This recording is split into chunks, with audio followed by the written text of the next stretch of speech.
मेरे प्रिय मित्रों, आइए 22 नवंबर 2020 भूमंच ज्योतिष पाठशाला बीजेपी स्वाध्याय दिवस 71वां, संस्कृत साहित्य का 28वां, सूचना संचार प्रौद्योगिकी का 30वां दिवस में आइए प्रवेश करें।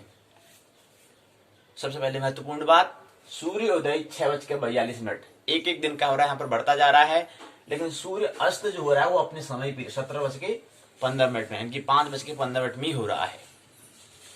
सायंकाल के समय की बात है। उदय 1 मिनट और लेट, पहले 39 था, फिर 40 हुआ, फिर 41 हुआ, अब 42 पहुंच गया है। तो आज सूर्योदय 6:42 और अस्त 17:15 में हुआ है। तो 6:42 हो चुका है, 30 7:30 हो चुके हैं। आधा घंटा ये है, 20 मिनट यहां है, करीब 50 मिनट करीब हो चुका है। 1 घंटे के करीब होने वाला है सूर्योदय को आए हुए। तो आइए हम भी अपने स्वाध्याय में, दैनिक कार्य के अंतर्गत स्वाध्याय, आइए स्वाध्याय की पाठशाला में आइए प्रवेश करें। जानते हैं पाठशाला के 2 भाग। पहला भाग है पाठ्यचर्या प्रश्न उत्तर चर्चा, दूसरा भाग होता है पाठ्यक्रम पाठ्य चर्चा। पाठ्यचर्या और पाठ्य चर्चा। आइए पहले भाग 1 में, पाठशाला के भाग 1 को समझें, उसके बाद पाठशाला के दूसरे भाग में प्रवेश करेंगे। कल हमने समझने का प्रयास किया था कि कंप्यूटर की, संगणक की भाषा, लैंग्वेज को हम समझने का प्रयास कर रहे थे। कंप्यूटर की भी भाषा होती है हमने कहा था, और हमने कहा था कि क्या है, जो कंप्यूटर की भाषा है और हमारी भाषा में अंतर होता है। हमारी भाषा उच्च भाषा के अंतर्गत आती है, हाई लेवल लैंग्वेज के अंतर्गत आती है हमारी भाषा। लेकिन जो कंप्यूटर की भाषा है वह निम्न स्तरीय भाषा कहलाती है, लो लेवल लैंग्वेज के अंतर्गत आती है। वहां पर बाइनरी सिस्टम, द्वि आधारित जो संख्या प्रणाली है, 2 अंकों का वहां पर 0 और 1 का उपयोग किया जाता है। 1 सही के लिए होगा और 0 गलत के लिए वहां पर दिखाया जाता है। तो 2 अंक वहां पर होते हैं, उसको हम बाइनरी सिस्टम कहते हैं। तो हमने समझने का प्रयास किया, बिट, बाइट्स, कैरेक्टर को समझा, कार्यक्रम के भाषा, जो प्रोग्रामिंग भाषाओं के टाइप्स को हमने देखा, उसके अंतर्गत हमने निम्न स्तरीय भाषा कहा। इसी के अंतर्गत 2 भाषा थी, मशीन भाषा यानी कि यांत्रिकी भाषा और असेंबली यानी कि सभाई भाषा। इसके बाद हम फिर उच्च स्तरीय भाषा को समझा हमने। उसके अंतर्गत हमने कहा कि 2 भाषा इसके अंतर्गत होती हैं। चूंकि हमने कहा कि प्रोग्रामिंग भाषा के प्रकार को हम समझने का प्रयास कर रहे थे, निम्न स्तरीय भाषा के हमने कहा 2 प्रकार हैं। तो मशीनी भाषा और असेंबली भाषा है। तो मशीनी भाषा को हमने पहली भाषा कहा, प्रथम पीढ़ी कहा, और असेंबली भाषा को हमने द्वितीय पीढ़ी कहा। उसके बाद उच्च स्तरीय भाषा के अंतर्गत भी 2 भाग थे, तो इसलिए इसको क्रम हमने कर दिया सिक्वेंस में, तृतीय पीढ़ी इसको कहा हमने, और उसके बाद चौथी पीढ़ी इसको हमने कहा। तो तृतीय पीढ़ी के अंतर्गत C++, बेसिक, ये सब क्या आते हैं, तृतीय पीढ़ी भाषा के, थर्ड जनरेशन लैंग्वेज के अंतर्गत आते हैं। ये हमें समझना चाहिए, और उच्च स्तरीय भाषा के अंतर्गत आते हैं, ये हमें ख्याल रखना चाहिए। फिर चतुर्थ पीढ़ी हमने चौथी इसकी बात की थी, 2 भाग थे इसके। उसके बाद अगला क्रम पहुंचा था हमारा कंपाइलर। इसके 2 भाग थे, 2 प्रकार, इसको हमने समझने का प्रयास। इसके साथ साथ हमने इंटरप्रेटर को समझा, और साथ साथ असेंबलर को भी हमने समझने का प्रयास किया। उसके बाद हम कंप्यूटर के प्रकार में, संगणक के टाइप्स में, प्रकार में हम पहुंचे। 3 प्रकार होते हैं हमने कहा, कार्य प्रणाली के आधार पर, बेस्ड ऑफ मैकेनिज्म, जो कार्य है वर्क सिस्टम के आधार पर, और दूसरा आता उद्देश्य के आधार पर, पर्पस के बेस्ड पर, और तीसरा आता आकार के, साइज के बेस्ड पर हमने समझने का प्रयास किया। इसके अंतर्गत कार्य प्रणाली के आधार पर भी 2 रूप थे, अनुरूप और अंकीय संगणक।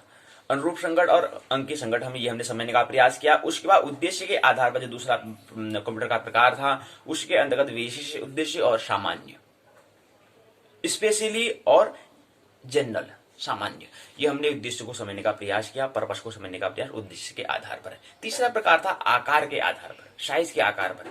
यहाँ पर इसके 5 भाग हो गए थे, micro, mini, main frame, super और वर्क स्टेशन हो गए थे। तो इसके क्या हुए थे, वर्क स्टेशन, इनके क्या भाग, 5 भाग हो चुके थे आकार के आधार पर। उसके बाद हमने कहा था कि जो माइक्रो कंप्यूटर जो है, जो आकार के साइज के वेस्ट पर जो था, उसके जो पहला भाग माइक्रो कंप्यूटर था, इसके 3 भाग पुनः हो जाते हैं। पहला हमने डेस्कटॉप जो हम कहते हैं वो इसके अंतर्गत पहला आता है, दूसरा लैपटॉप भी इसके अंतर्गत आता है, किसके, माइक्रो कंप्यूटर के अंतर्गत आता है। उसके बाद पर्सनल डिजिटल असिस्टेंस भी क्या है, इसी माइक्रो कंप्यूटर जो आकार के आधार पर जो कंप्यूटर का प्रकार है उसके अंतर्गत का जो पहला, उसके पहले का भी 3 भाग होते हैं। ये हमने समझने का प्रयास किया था। यहीं पर हमने बात फिर अपनी बात को पूर्ण कर दी। कल की पाठशाला हमने यहीं पर विराम दी थी। आज हम उसी क्रम को आइए उससे आगे बढ़े। आज हम समझने का प्रयास करेंगे, कंप्यूटर सॉफ्टवेयर को समझेंगे। तो यहाँ पर कंप्यूटर जो मुख्य प्रकरण है आज, संगणक मृदु पुर्ज को समझने का हम प्रयास करेंगे। सॉफ्ट माने होता है मुलायम या कोमल जिसको हम कहते हैं, और वेयर माने होता है पुर्ज। तो सॉफ्टवेयर जो कहते हैं, तो सॉफ्टवेयर का मतलब होता है मृदु पुर्ज, और कंप्यूटर को हम कहते हैं संगणक। तो संगणक का मृदु पुर्ज को हम समझने का प्रयास करेंगे, जो उसके, जैसे हम कहते हैं हमारा मस्तिष्क होता है, शरीर है, उसके बाद हमारा अंदर मस्तिष्क है, जो हमारा क्या है, मृदु है अंदर। उसी को ऐसी कंप्यूटर का जो हम, जिसको हम नहीं छू पाते हैं, उस भाग को समझने का हम प्रयास करेंगे। उसी भाग को हमने सॉफ्टवेयर कहा है, जिसको हम छू नहीं सकते हैं, उसको हम मृदु कहते हैं, सॉफ्टवेयर कहते हैं। तो सॉफ्टवेयर जो हमारा मुख्य प्रकरण रहेगा, सबसे पहले हम पहले चरण में, हम यहाँ पर 5 चरण में समझने का प्रयास इसको करेंगे। 5 चरण में पहला चरण आएगा संगणक का मृदु पुर्ज, अर्थात कंप्यूटर सॉफ्टवेयर को हम समझने का प्रयास करेंगे। जो मुख्य प्रकरण हमारा क्या है, संगणक मृदु पुर्ज। संगणक मृदु पुर्ज जो कंप्यूटर सॉफ्टवेयर है, इसको समझना है। इसके अंतर्गत हम बातें समझेंगे।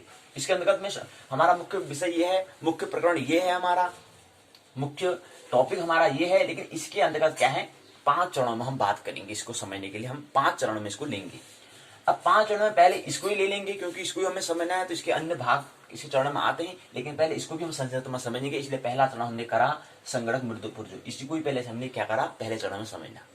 इसका मतलब इसका जो नाम दिया है, इसको ही पहले हम समझ लें, पहले चरण में ये समझ लें, तब जाकर अन्य भाग जो है इसको समझने का हम प्रयास करेंगे। तो इसलिए हमने पहले चरण में इसको रखा, इसी को रखा है, संगणक मृदु पुर्ज अर्थात कंप्यूटर सॉफ्टवेयर को रखा। उसके बाद द्वितीय चरण में संगणक मृदु पुर्ज के प्रकार को हमने समझने का प्रयास करेंगे। दूसरे चरण में इसी का अगला भाग है, अगला चरण जो है, इसमें हम इसके जो संगणक मृदु पुर्ज है, जो कंप्यूटर सॉफ्टवेयर है, उसके टाइप से जो है 3 टाइप से होते हैं, 3 प्रकार होते हैं। पहला प्रकार होता है प्रणाली के आधार पर, दूसरा होता है उपयोग के आधार पर, तीसरा अर्जी के आधार पर। प्रणाली मतलब सिस्टम, उपयोग मतलब होता है, इसको यहां पर समझें, इसके 3 भाग होते हैं। पहला होता है सिस्टम जिसके 3 प्रकार है। पहला है सिस्टम, प्रणाली के हिसाब पर, आधार पर। दूसरा है उपयोग के आधार पर, जिसको कहते हैं यूटिलिटी कहते हैं, यूटिलिटी के आधार पर, उपयोग के आधार पर। तीसरा प्रकार को अर्जी अर्थात एप्लीकेशन सॉफ्टवेयर को हम समझने का प्रयास करेंगे। 3 प्रकार क्या हुए कंप्यूटर सॉफ्टवेयर के, संगणक मृदु पुर्ज के 3 प्रकार हुए, प्रणाली संगणक, उपयोग संगणक और अर्जी संगणक हुआ। अर्थात 3 प्रकार जो है, पहला है सिस्टम सॉफ्टवेयर, दूसरा है यूटिलिटी सॉफ्टवेयर, तीसरा है एप्लीकेशन सॉफ्टवेयर। 3 प्रकार हो जाते हैं। दूसरे चरण में इसको समझने का प्रयास। फिर उसके बाद हम तृतीय चरण में प्रवेश करेंगे। तृतीय चरण में संगणक का विषाणु का उपचार। संगणक में क्या है, जैसे हमारे शरीर में रोग हो जाता है, उस विषाणु का ज्यादा हमला हो जाता है, उसका फिर ट्रीटमेंट कैसे करना है, उपचार कैसे करना है, इसको समझने का प्रयास हम तीसरे चरण में करते हैं। अब विषाणु का मतलब होता है वायरस, और जीवाणु का मतलब होता है बैक्टीरिया। तो ये तो हमें ख्याल रखना चाहिए। तो इसको विषाणु की यहाँ पर बात कर रहे हैं, बैक्टीरिया की, जीवाणु की बात नहीं कर रहे हैं, विषाणु की बात कर रहे हैं, क्योंकि वहां पर विघ्न बाधा डालता है। हम जो काम कर रहे होते हैं वहां पर वो क्या करता है, अपना उस काम को करने नहीं देता है, बाधा डालता है, विघ्न डालता है। कौन डालता है, वायरस डालता है। तो उसको, उस वायरस का कैसे उपचार करना है, उसे कैसे हटाना है, उसे कैसे भगाना है यहाँ से, उस समझने का प्रयास का उपचार हम तृतीय चरण में समझने का प्रयास करेंगे। संगणक विषाणु का उपचार। संगणक माना हो गया कंप्यूटर, विषाणु माना हो गया वायरस, और उपचार माना होता है ट्रीटमेंट के बारे में समझने का प्रयास तीसरे चरण में करेंगे। चौथे चरण में संगणक का संजाल, जो कंप्यूटर जो नेटवर्क है उसको समझने का हम प्रयास करेंगे। कंप्यूटर का मतलब संगणक हो गया, नेटवर्क जो है उसको संजाल कहते हैं या जाल कहते हैं। तो जाल पूरा जो है, जैसे कहते हैं ना जाल में, हम एक टाइम में एक पहाड़ में होता है, एक जाल होता है, उसमें हम कुछ डालते हैं, चीड़ का जो होता है, चीड़ के जो जो घास होती है उसको डालते थे जाल में, तो वही जाल, ऐसे पूरा जाल है, मतलब पूरा हम इस लोगों से क्या है, जाल बना हुआ है। तो ऐसे ही क्या है यहाँ पर नेटवर्क का, तो उसी संगणक का जो जाल है, जो पूरे कंप्यूटर आपस में जुड़े हुए हैं, उसको समझने, नेटवर्क को समझने का, अर्थात संजाल को समझने का प्रयास करेंगे।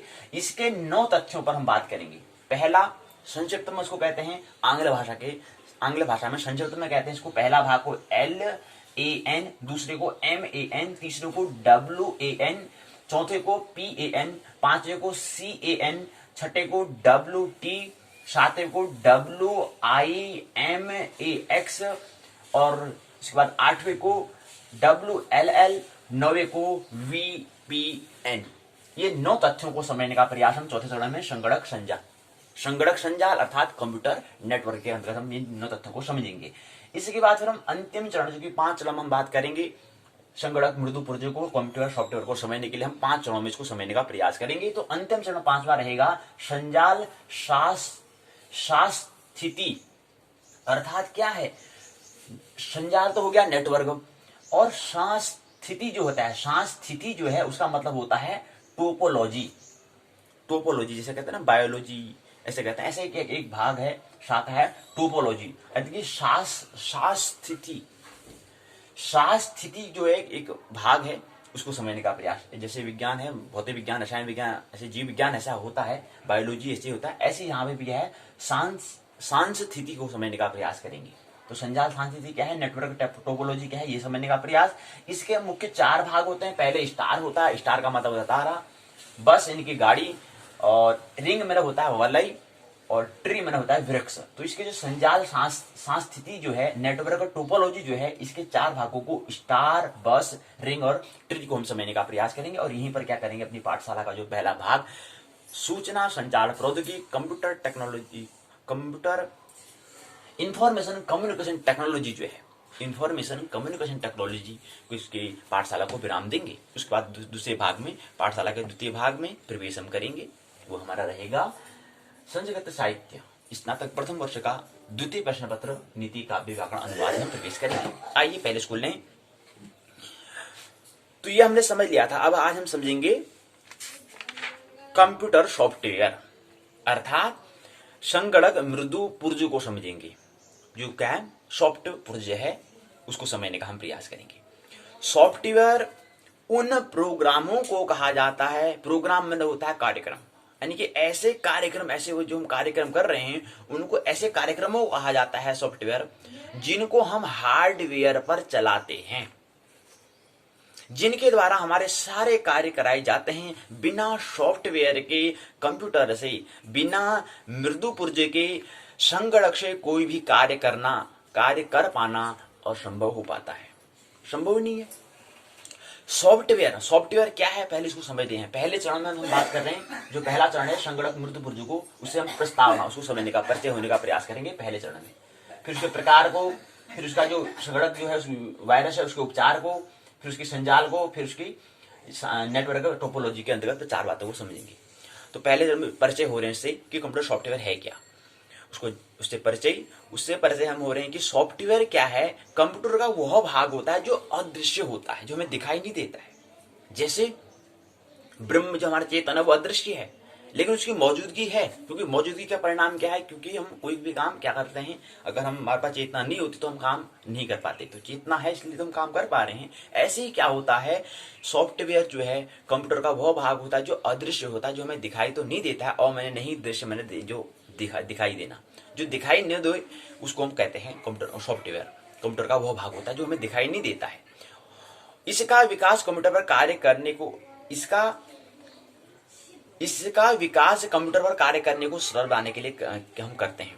कुछ सॉफ्टवेयर को सिस्टम के निर्माण के समय ही डाल दिया जाता है, कुछ को उपयोगकर्ता की विशेष कार्यों की पूर्ति के बाद, कुछ निःशुल्क उपलब्ध होते हैं, कुछ के लिए मूल्य देना पड़ता है। समझाने के लिए यहाँ पर बताएंगे, दृष्टांत देंगे। यदि किसी को तस्वीर से संबंधित कार्य करना हो तो हमें कहाँ जाना पड़ेगा, हमें फोटोशॉप में अर्थात जो तस्वीर वाला जो दुकान है वहां जाना पड़ेगा, या कोई वीडियो देखना हो, या कोई हमें चलचित्र अगर देखना है तो उसके लिए हमें मीडिया प्लेयर का यूज हमें करना होता है।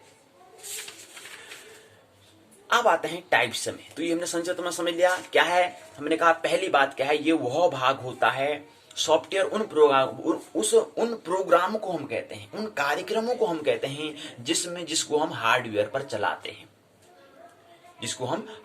पर चलाते हैं, जिनके द्वारा हमारे सारे कार्य कराए जाते हैं। बिना सॉफ्टवेयर के काम होना असंभव है, ये हमें ख्याल रहना चाहिए। बिना चेतना के, बिना आत्मा के शरीर या पदार्थ का अस्तित्व नहीं होता, ये हमें ख्याल रखना चाहिए।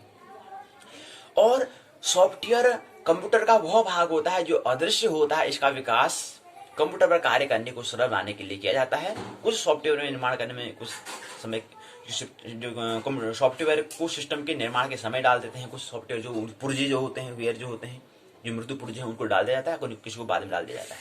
तो ये हमने परिचय हो गया। पहले चरण तो हमने समझ लिया। दूसरे चरण में इसके प्रकार को, आइए टाइप्स को समझिए। 3 टाइप से होते हैं, system software, utility software, application software.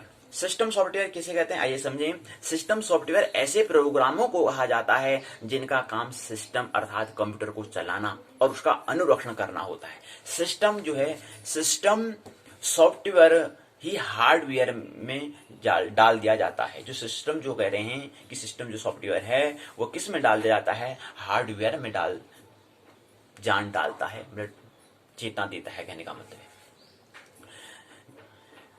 अगला ऑपरेटिंग सिस्टम जो है, जो हमने पीछे बात की थी, और कंपाइलर और आदि सिस्टम सॉफ्टवेयर के मुख्य भाग होते हैं। जो ऑपरेटिंग सिस्टम है और कंपाइलर है वो क्या है, सिस्टम सॉफ्टवेयर जो है, सिस्टम मतलब प्रणाली, जो मृदु पुर्ज है, के मुख्य भाग है। सिस्टम सॉफ्टवेयर कंप्यूटर को नियंत्रित और व्यवस्थित करने का कार्य करता है। इसका मुख्य कार्य क्या होता है, इसकी ड्यूटी क्या है, इसकी जॉब क्या है, इसकी ड्यूटी है, इसकी जॉब है, इसका कर्तव्य है कि क्या करे, कंप्यूटर के मूलभूत कार्य करना होता है और कंप्यूटर तथा उपयोगकर्ता के बीच क्या है, मध्यस्थ का कार्य करना होता है। और निम्न बातें होती हैं। पहली बात, यह एप्लीकेशन अर्थात अर्जियों, सॉफ्टवेयर अर्थात मृत्यु पुर्ज के लिए पृष्ठभूमि तैयार करता है। इसकी पहली ड्यूटी ये होती है।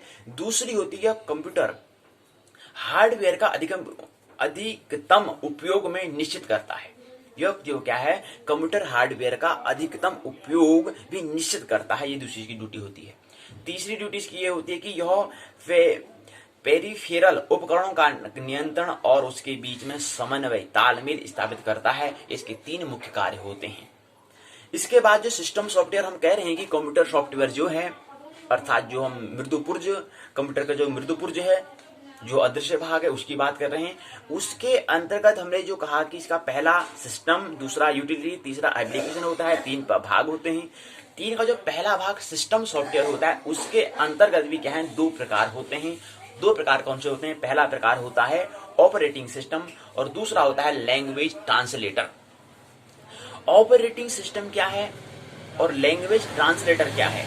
लैंग्वेज तो समझ में आ रहा है कि भाषा होता है, और ट्रांसलेट करना है, रूपांतरण करना होता है, ये बात तो समझ में आ रही है। दूसरा ऑपरेटिंग सिस्टम क्या होता है, ये 2 प्रकार होते हैं, ये हमें ख्याल रखना चाहिए। फिर बाद में धीरे धीरे बाद में समझ में आ जाए, पहले प्रकार समझने, फिर बाद में इसको धीरे धीरे समझेंगे। असेंबलर, इंटरप्रेटर और कंपाइलर की चर्चा हम पहले तो देख चुके हैं, हमने तीनों की बात हमने कर ली थी पहले। सिस्टम सॉफ्टवेयर के मुख्य उपकरण होते हैं DOS, विंडोज होता है, यूनिक्स होता है, UNIX होता है, LINUX होता है, और क्या होता है, ये इसके क्या होता है, मुख्य उदाहरण इसको हमने दिया। किसके, सिस्टम सॉफ्टवेयर के हमने मुख्य उदाहरण दिए। तो ये क्या है, कंप्यूटर सॉफ्टवेयर का पहला भाग हमने समझ लिया है, ये इसका नाम है। यदि सिस्टम सॉफ्टवेयर का भंडारण जो है, स्टोरेज जो है,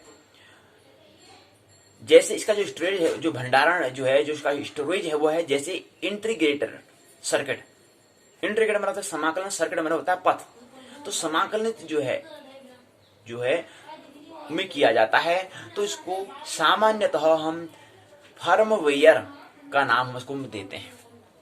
ये तो रहा कंप्यूटर सॉफ्टवेयर का पहला भाग। दूसरा होता है यूटिलिटी सॉफ्टवेयर।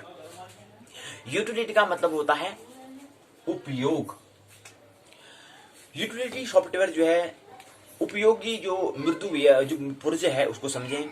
ये कंप्यूटर का दूसरा प्रकार है। यूटिलिटी सॉफ्टवेयर जो है को सर्विस प्रोग्राम के नाम से भी हम जानते हैं। इसका दूसरा नाम होता है, दूसरा नाम से हम इसको पुकारते हैं, वो है सर्विस प्रोग्राम। यह एक प्रकार का कंप्यूटर सॉफ्टवेयर है। इसे विशेष रूप से कंप्यूटर हार्डवेयर, ऑपरेटिंग सिस्टम या एप्लीकेशन सॉफ्टवेयर को व्यवस्थित करने में सहायता हेतु डिजाइन किया जाता है। ये इसका कार्य यूटिलिटी सॉफ्टवेयर का काम होता है। दूसरा, ये कंप्यूटर का अनुरक्षण कर कंप्यूटर की कार्य क्षमता को बढ़ाने तथा उसे और कार्यशील बनाने की सहायता करता है। विभिन्न प्रकार के यूटिलिटी सॉफ्टवेयर हमारे पास उपलब्ध हैं, जैसे डिस्क होता है,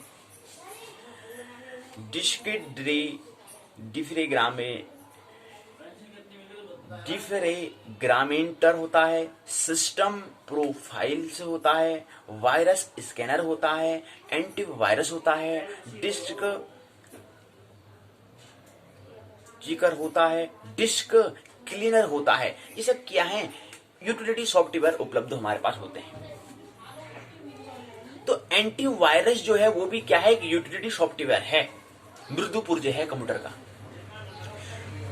संगठन जो उपकरण कह रहे हैं वो पूरा एक क्या है? संयुक्त है। लेकिन वो जो कंप्यूटर बना है वो भी तो छोटे छोटे चीजों से मिलकर बना है। वो सॉफ्टवेयर से और हार्डवेयर के योग से तो बना है कंप्यूटर।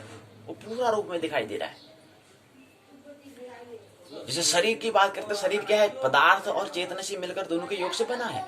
ब्रह्मांड है, ब्रह्म और अंड योग से बना है। ऐसे कंप्यूटर भी क्या है? सॉफ्टवेयर हार्डवेयर से मिलकर बना होता है। तो पूरा कंप्यूटर को हम कंप्यूटर उसको संगणक कहते हैं, पूरा उसको उपकरण कहते हैं। तो उपकरण के अंदर भी कुछ बातें होती हैं, ऐसा समझ सकते हैं। दो बातें होती हैं। तो यहीं पर क्या है? ये हमने कहा कि क्या है? ये कंप्यूटर सॉफ्टवेयर के दूसरा प्रकार जो यूटिलिटी जो है, उपयोग जो हमारा मृदुपुर्ज है सॉफ्टवेयर है, यूटिलिटी सॉफ्टवेयर है, वो पूर्ण होता है। तीसरे भाग में होता है एप्लीकेशन सॉफ्टवेयर। एप्लीकेशन सॉफ्टवेयर में क्या होता है? इनकी एप्लीकेशन मतलब होता है अर्जी। कभी आपने कहा स्कूल में गए होंगे तो नहीं जाते तो वहां पर एप्लीकेशन देना कहते हैं, आवेदन। तो ऐसे एप्लीकेशन मतलब अर्जी या आवेदन जो होता है वो ऐसे ही सॉफ्टवेयर को समझने का हम प्रयास करेंगे। तो एप्लीकेशन मतलब होता है अर्जी और सॉफ्टवेयर हो गया मृदुपुर्ज। कंप्यूटर का ऐसा भाग जो अदृश्य होगा, जो हमें दिखाई नहीं दे रहा होगा और जो जिसको हम छू भी नहीं पा रहे होंगे, वो क्या कहलाएगा? सॉफ्टवेयर कहलाएगा। तो तीसरा भाग जो है एप्लीकेशन सॉफ्टवेयर, ऐसे प्रोग्राम को हम कहते हैं जिनका कूटन हमारे वास्तविक कार्य को करने के लिए हम करते हैं। आवश्यकता अनुसार भिन्न भिन्न उपयोगों के लिए भिन्न भिन्न सॉफ्टवेयर होते हैं। जैसे वेतन अथवा तनख्वाह की गणना करना हो, लेन देन के खाते हो, इनके अकाउंट्स हो, स्टॉक का नियंत्रण हमें करना हो, बिक्री का हिसाब हमें लगाना हो, आदि कोई भी कार्य करने के लिए हमें प्रोग्राम, माइक्रोसॉफ्ट ऑफिस इत्यादि एप्लीकेशन सॉफ्टवेयर, अर्जी आवेदन जो हमारे सॉफ्टवेयर था मृदुपुर्ज में पुर्ज जो हैं, उनके लिए हमें आवश्यकता होती है। उसके बिना हम काम नहीं कर सकते हैं। तो भिन्न भिन्न सॉफ्टवेयर हमारे पास होते हैं। ये हमने उदाहरण बताया कि क्या है? जैसे प्रोग्राम हो गया, माइक्रोसॉफ्ट ऑफिस हो गया, ये सब क्या है? एप्लीकेशन सॉफ्टवेयर के उदाहरण हैं। ये क्या है? इसके उदाहरण हमने दिए। तो यहीं पर क्या है? ये बात तो हमने समझ ली कि दो चरण हमने समझ लिए। पहले इसको हमने संगणक मृदुपुर्ज जो है कंप्यूटर सॉफ्टवेयर से हमें परिचय हुआ। दूसरे में संगणक मृदुपुर्ज के प्रकार हमने समझे। 3 प्रकार को हमने प्रणाली, उपयोग और अर्जी समझा। तीसरा चरण होता है संगणक विषाणु का उपचार। अब हम क्या करते हैं? तो काम करते हैं। उसमें क्या है? विषाणु आ जाता है, वायरस आ जाता है, उसका कैसे इलाज हमें करना है। पहले कंप्यूटर वायरस क्या था उसको समझेंगे, फिर उसके वायरस का उपचार को, ट्रीटमेंट को समझने का प्रयास करेंगे। तो तीसरे चरण में हम 2 बिंदु पर बात कर लेते हैं संक्षिप्त में। पहले कंप्यूटर वायरस क्या होता है उससे परिचय, उसके बाद कंप्यूटर वायरस का उपचार हम करेंगे। आइए समझिए। पहले कंप्यूटर वायरस क्या है वो जानना जरूरी है, तब जाकर उपचार हम कर पाएंगे। ख्याल हमें रखना है। कंप्यूटर विषाणु, उसके बाद कंप्यूटर विषाणु का उपचार। तो संगणक विषाणु और कंप्यूटर वायरस क्या है आइए समझे। कंप्यूटर वायरस अर्थात संगणक जो विषाणु है, कुछ निर्देशों का एक कंप्यूटर प्रोग्राम मात्र होता है। क्या होता है? ये निर्देशों का एक कंप्यूटर प्रोग्राम मात्र होता है जो अत्यंत सूक्ष्म किंतु शक्तिशाली होता है। यह कंप्यूटर को अपने तरीके से निर्देशित कर सकता है। ये वायरस प्रोग्राम किसी भी सामान्य कंप्यूटर प्रोग्राम के साथ जुड़ जाते हैं और इनके माध्यम से कंप्यूटर में प्रवेश पाकर अपने उद्देश्य अर्थात डेटा अर्थात जानकारी, प्रोग्राम मतलब कार्यक्रम को नष्ट करने के लिए, उद्देश्य को पूर्ण करने के लिए वहां करते हैं, प्रवेश करते हैं, ताकि वो क्या करते हैं? इसको नष्ट कर दे। क्योंकि विषाणु मतलब क्या होता है? विष धन अणु, विषाणु क्या बनता है, विष धन अणु, यानी कि ऐसा अणु जो विष का काम करे, और जीवाणु ऐसा अणु जो जीवन को दे। तो ऐसे इसलिए विष अणु, विषाणु यहाँ पर बना है, तो विष ऐसा अणु जो विष का काम करे और ऐसा अणु जो जीवन का काम करे, वही विषाणु होता है, वही जीवाणु होता है, वही वायरस होता है, वही बैक्टीरिया होता है। ये हमें समझना चाहिए। अणु होता है, लेकिन कोई जो विष का काम करते तो वो विषाणु कहलाएगा, और जो जीवन का काम करते वो बैक्टीरिया कहलाएगा। लेकिन क्या है, प्रकृति के अंतर्गत ही। तो ये क्या करता है, उसका डेटा को, जानकारी को नष्ट करने के लिए वो क्या करता है, प्रवेश करता है, एंट्री करता है कंप्यूटर के अंदर, उसके अंदर प्रवेश करता है। उसका उद्देश्य ये होता है कि इस प्रोग्राम को, इस डेटा को, इन जानकारी को क्या करें, इसका जो पर्पस होता है वो करता है। इसका पर्पस ये होता है कि डेटा, जानकारी और प्रोग्राम जो कार्यक्रम है उनको नष्ट कर दूं। इसके क्या मुख्य होता है, मुख्य ध्येय होता है। इसलिए इसको विष हमने कहा, विषाणु हमने कहा, विष का काम कर रहा है। अपने संक्रमणकारी प्रभाव से ये संपर्कों में आने वाले सभी कंप्यूटर वायरस प्रोग्राम, सभी संपर्क में जो आते हैं, सभी प्रोग्राम को प्रभावित कर नष्ट अर्थात क्षत विक्षत कर देता है। क्योंकि इसका उद्देश्य क्या है, इसका पर्पस ही क्या है, नष्ट करना, विष का काम करना, विष का विष रूप कार्य करना। इसका क्या होता है, मुख्य मेन पर्पस होता है, मुख्य उद्देश्य होता है। सभी कंप्यूटर वायरस प्रोग्राम मुख्यतः असेंबली भाषा, हमने कहा था कि असेंबली मतलब सभाई, मतलब सामूहिक भाषा जो होती है, सभाई जो भाषा होती है, उसके अंतर्गत काम करना होता है। क्योंकि जो निम्न स्तरीय भाषा जो था, उसके अंतर्गत दो भाषा हमने समझी थी कि क्या, दो भाषा हमने कहा था। दो भाषा के अंतर्गत जो पहला भाषा जो है उसकी बात हम कर रहे हैं, यानी कि पहली भाषा मशीनी भाषा थी, दूसरी असेंबली भाषा थी। ये निम्न स्तरीय अर्थात कंप्यूटर की भाषा थी। तो वो जो है क्या है, मशीन की जो भाषा है उसको असेंबली भाषा, जो दूसरी भाषा है निम्न स्तरीय जो कंप्यूटर की भाषा की जो दूसरा भाषा जो प्रकार है, असेंबली भाषा, सभाई भाषा, या किसी उच्च स्तरीय भाषा भी ख्याल रहना चाहिए। कंप्यूटर की भाषा तो है, लेकिन हमारी जो भाषा, जो हमारे उच्च स्तरीय में जो हमारी भाषा आती, उसको भी क्या करता है, वो स्तरीय भाषा, जैसे पास्कल, आप जैसे उच्च स्तरीय भाषा जैसे क्या है, जैसे पास्कल हो गया या सी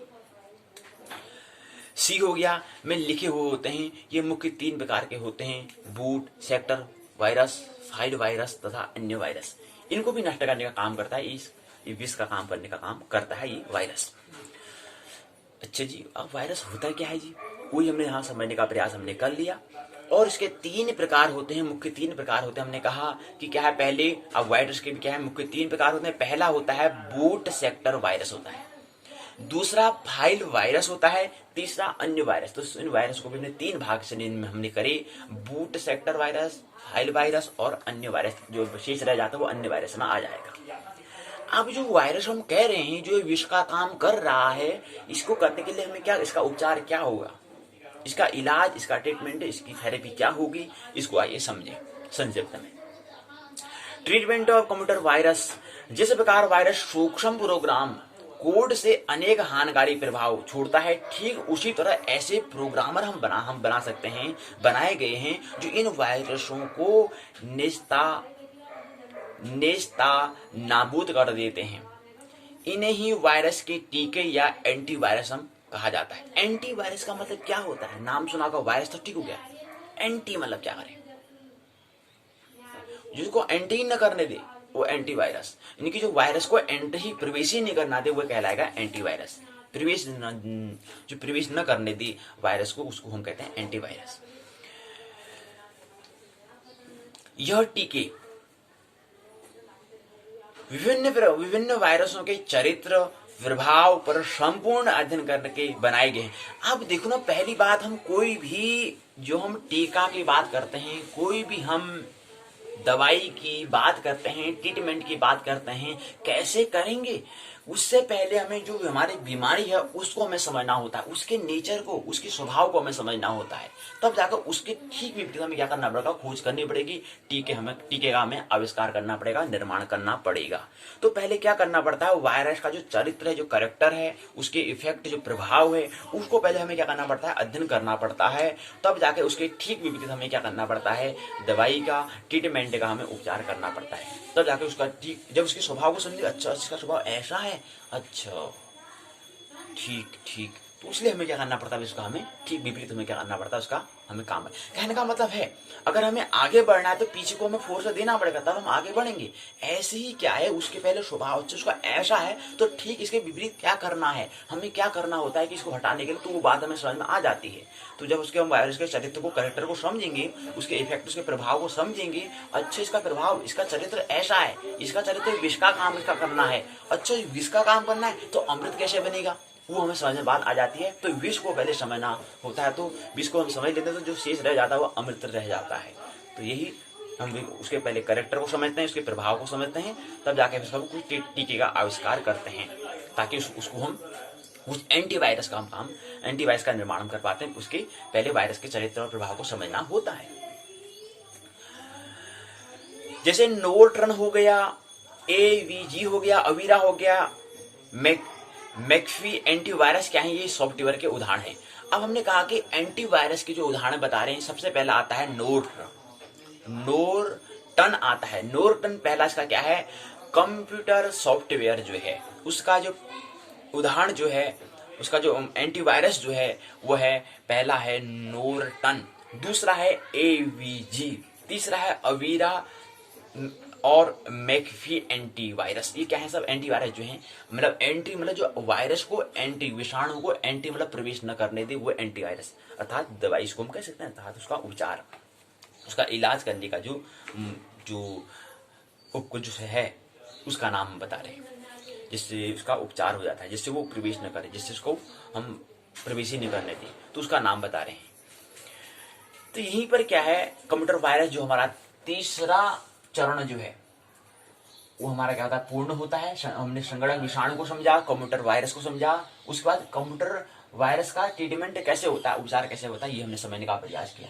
अब हम चौथे चरण में आइए प्रवेश करें। चौथा चरण है कंप्यूटर नेटवर्क, संगणक जाल, संजाल। इसके लिए हमें निम्न प्रकार इसके होते हैं। पहला हमने कहा 9 इसके प्रकार होते हैं। पहला होता है LAN। LAN का मतलब होता है local area network. Local area network मतलब लोकल हो गया स्थानीय, एरिया मतलब हो गया क्षेत्र, नेटवर्क मतलब हो गया संजाल। तो स्थानीय क्षेत्रीय संजाल पहला इसका भाग। दूसरा है MAN। M का मतलब होता है मेट्रोपोलिटन, ए का मतलब होता है एरिया, एन का मतलब होता है नेटवर्क। अब मेट्रोपोलिटन जो है ये थोड़ा आंग्ल भाषा है, इसको थोड़ा हम हिंदी भाषा में हम इसको रूपांतर नहीं कर पाएंगे। इसके लिए हम कभी प्रश्नोत्तर चर्चा होगी तो वहां पर इसको हिंदी में ले लेंगे, लेकिन अभी इसको हम फिलहाल ऐसे ले लेते हैं। एरिया का मतलब तो हम लगा रहेंगे क्षेत्र हो गया, नेटवर्क का मतलब होता है संजाल, तो बात समझ में आ चुकी है। लेकिन पहली बार शब्द इसे हमें मुलाकात, मेट्रोपोलिटन जो पहला शब्द पहली बार से मुलाकात हो रही है, तो उसको भी हम इसका हिंदी में रूपांतर नहीं कर पाएंगे, तो इसको ऐसे ही रहने देंगे और जब प्रश्न उत्तर चर्चा होगी वहां पर इसको ले लेंगे। तो दूसरा भाग है MAN, मेट्रोपोलिटन एरिया नेटवर्क। दूसरा भाग है कंप्यूटर नेटवर्क के संगणक संजाल के अंतर्गत दूसरा भाग। तीसरा भाग आता है WAN। W का मतलब होता है वाइड और एरिया, ए का मतलब होता है एरिया, एन का मतलब होता है नेटवर्क। तो वाइड भी नया शब्द है। WWW वर्ल्ड वाइड, हमने एक शब्द नाम सुना है, शब्द तो सुना है, लेकिन इसका वाइड का मतलब क्या होता है, ये हिंदी में क्या होता है, इसका रूपांतरण अनुवाद क्या होगा ये बतानी है हमको। तो प्रश्न उत्तर चर्चा होगी तो वहां पर इसको ले लेंगे। वाइड, वर्ल्ड वाइड जो वेबसाइट जो हम कहते हैं, तो WWW आगे जो डॉट लगाते हैं वही वहां उसका ही एक हिस्सा वाइड यहाँ पर आ रहा है। तो wide area network WAN, wide area network तीसरा भाग है। चौथा भाग है PAN। ये जो PAN जो हम कह रहे हैं ये WAN का ही भाग है, ये हमें ख्याल रखना चाहिए। और इसलिए हमने टोटल भाग की हम बात करें तो ये वाइड एरिया नेटवर्क का एक भाग PAN है, इसका उदाहरण इंटरनेट WAN का इसका उदाहरण है। अगला कहा कि PAN का मतलब होता है, P का मतलब होता है पर्सनल, ए का मतलब होता है एरिया, एन का मतलब होता है नेटवर्क। यानी कि पर्सनल मतलब हो गया व्यक्तिगत, एरिया मतलब हो गया क्षेत्र, नेटवर्क मतलब हो गया संजाल। अगला इसी क्रम में एक अगला इसका भाग होता है CAN। सी का मतलब होता है कैंपस, ए का मतलब होता है एरिया, एन का मतलब होता है नेटवर्क। कैंपस मतलब हो गया परिसर, एरिया मतलब हो गया क्षेत्र, नेटवर्क मतलब हो गया संजाल। इसका पांचवा भाग। छठा भाग है WT। डब्लू का मतलब होता है वायरलेस। एक बात समझे, तार को हम वायर कहते हैं। क्या कहते हैं? तार को हम, जो तार है इसको आंग्ल भाषा में वायर कहते हैं, और वायर के पीछे अगर हम लेस अगर लगा दें तो वायरलेस शब्द बन जाता है, और तार के आगे फिर वो तार क्या हो जाएगा? बेतार हो जाएगा। उसका नाम है बेतार। तो आपने वायरलेस नाम सुना तो उसका मतलब होता है बेतार, अर्थात तार से जो बेतार है, जो तार से हीन है वो बेतार। तो यहाँ पर वायरलेस हम टेक्नोलॉजी, तो WT का मतलब होता है वायरलेस, T का मतलब होता है टेक्नोलॉजी, यानी कि वायरलेस बेतार तकनीकी अर्थात प्रौद्योगिकी भी हम कह सकते हैं। अगला छठा सातवां भाग होता है WIMAX। इसको हम संक्षिप्त में WIMAX कहते हैं। W का मतलब आता है वर्ल्ड वाइड, W का मतलब आता है वर्ल्ड वाइड, और I का मतलब आता है इंटरोपरेबिलिटी, और M का मतलब होता है माइक्रोवेव, और X का मतलब होता है एक्सेस। तो WIM माइक्रो, एक्सेस, और ये इसका क्या है? पूरा नाम है।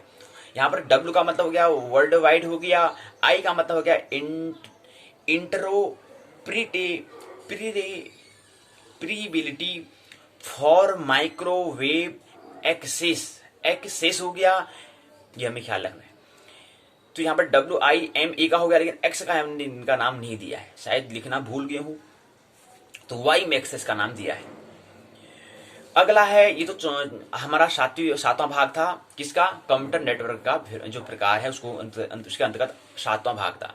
आठवां है WLL। W का मतलब होता है, हमने कहा अभी W ऊपर हमने कहा कि वायरलेस, वायर से वायरलेस बना है, तार से बेतार बना है, वायरलेस बना है, वायर के पीछे लेस जुड़ा तो वायर बेतार कहलाएगा। तो अगला आता है जो आठवां वह वायरलेस, और L का मतलब होता है लोकल, और L का मतलब होता है लूप। तो यहाँ पर क्या है? बेतार, लोकल मतलब होगा स्थानीय, और लूप मतलब हो गया एक लूप जो है, मतलब उसकी बात करते हैं। तो ये आठवां। नौवां होता है VPN। V का मतलब होता है वर्चुअल, P का मतलब होता है प्राइवेट, N का मतलब होता है नेटवर्क।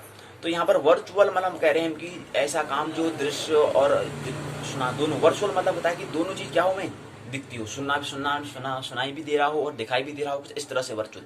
या हम यहाँ पर एक दूसरे से हम क्या है, फेस टू फेस, मतलब आमने सामने न हो, लेकिन कुछ टेक्नोलॉजी के माध्यम से हम एक दूसरे के आमने सामने हो, तो वो वर्चुअल कहलाता है। और उससे हम क्या करें, देख भी रहे होते हैं और सुन भी रहे होते हैं, वो वर्चुअल कहलाएगा। और प्राइवेट मतलब निजी हो गया, नेटवर्क का मतलब हो गया संजाल। ये क्या है? नवा भाग है। संक्षिप्त में आइए इनको एक बार समझ भी लेते हैं क्या चीज है। लोकल एरिया नेटवर्क को आइए समझे। एक छोटे और निश्चित भौगोलिक क्षेत्र, जैसे कि विश्वविद्यालय हो गया, यूनिवर्सिटी हो गया, फैक्ट्री अर्थात कारखाना हो गया, कुछ एक किलोमीटर में परस्पर जुड़े हुए कंप्यूटरों के जाल को लोकल एरिया नेटवर्क हम कहते हैं। तो लोकल एरिया नेटवर्क LAN को हम क्या कहेंगे? एक छोटे से और निश्चित भौगोलिक क्षेत्र, जैसे हो गया यूनिवर्सिटी हो गया, विश्वविद्यालय हो गया, फैक्ट्री अर्थात कारखाना हो गया, कुछ किलोमीटर में परस्पर क्या हो, एक दूसरे से कंप्यूटर के जाल को अर्थात नेटवर्क से जुड़े हो, तो ऐसा क्षेत्र को हम कहते हैं लोकल एरिया नेटवर्क कहते हैं। इसको उदाहरण के लिए बताते हैं, ईथरनेट इसका क्या है? उदाहरण है। नेटवर्क के लिए बस टोपोलॉजी का उपयोग हम करते हैं।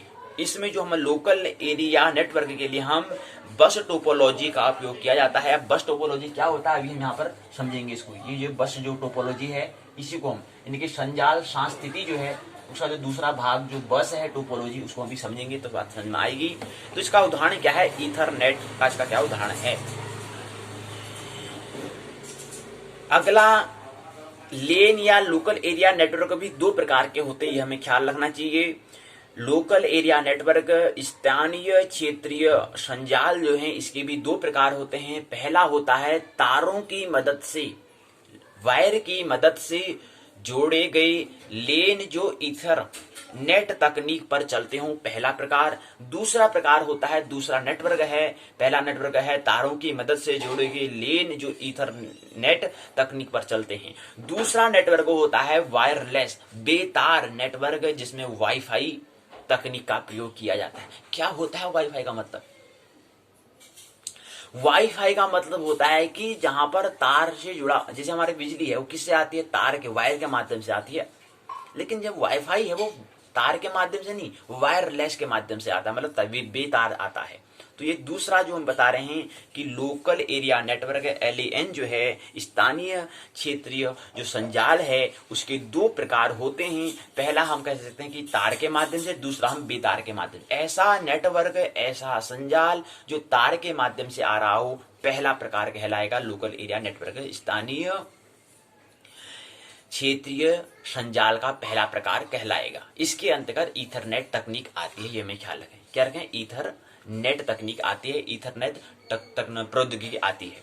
दूसरा ऐसा संजाल होगा, ऐसा नेटवर्क होगा जहां पर हम वायरलेस बेतार, यानी कि बिना तारों के हम क्या करेंगे, हमारे साथ कुछ संजाल हो रहा होगा, हम जुड़े हुए होंगे, हम संजाल में था, हमारा जाल बना हुआ होगा, लेकिन वो तारलेस, वायरलेस होगा, बेतार होगा, जैसे वाईफाई हम कहते हैं।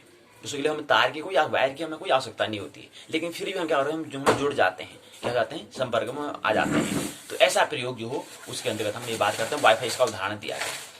तो ये तो रहा पहली बात। दूसरा आता है MAN, मेट्रोपॉलिटन एरिया नेटवर्क। ये क्या होता है? किसी विस्तृत भौगोलिक क्षेत्र, जैसे किसी शहर में स्थित विभिन्न भवन आदि के लिए इसका हम प्रयोग करते हैं। तो यहीं पर ये बात पूर्ण हो जाती है। दूसरा भाग ये है इसका, दूसरा प्रकार कंप्यूटर नेटवर्क। उसके बाद तीसरा नेटवर्क जो है, तीसरा संजाल जो है वो आता है WAN। W का मतलब कहा हमने वाइड, और A का मतलब एरिया, N का मतलब नेटवर्क। तो वाइड एरिया यानी कि वाइड क्षेत्रीय जो संजाल है उसको समझे। यह क्या होता है? यह किसी देश या महाद्वीप या विश्व भर में फैले कंप्यूटरों को, संगणकों का एक जाल होता है। इसमें कंप्यूटरों, संगणकों को संचार उपग्रह, अर्थात हम उसको उपग्रह जो है संचार करने के लिए, कम्युनिकेशन करने के लिए जो संचार जो है, कम्युनिकेशन जो सैटेलाइट से हैं, उपग्रह जो हैं, ऑप्टिकल फाइबर हो गया, टेलीफोन के माध्यम से जोड़ा जाता है। इसमें गति कम एवं त्रुटियां अधिक रहने की संभावना रहती है। इसको लॉन्ग हाउल नेटवर्क भी हम कहते हैं।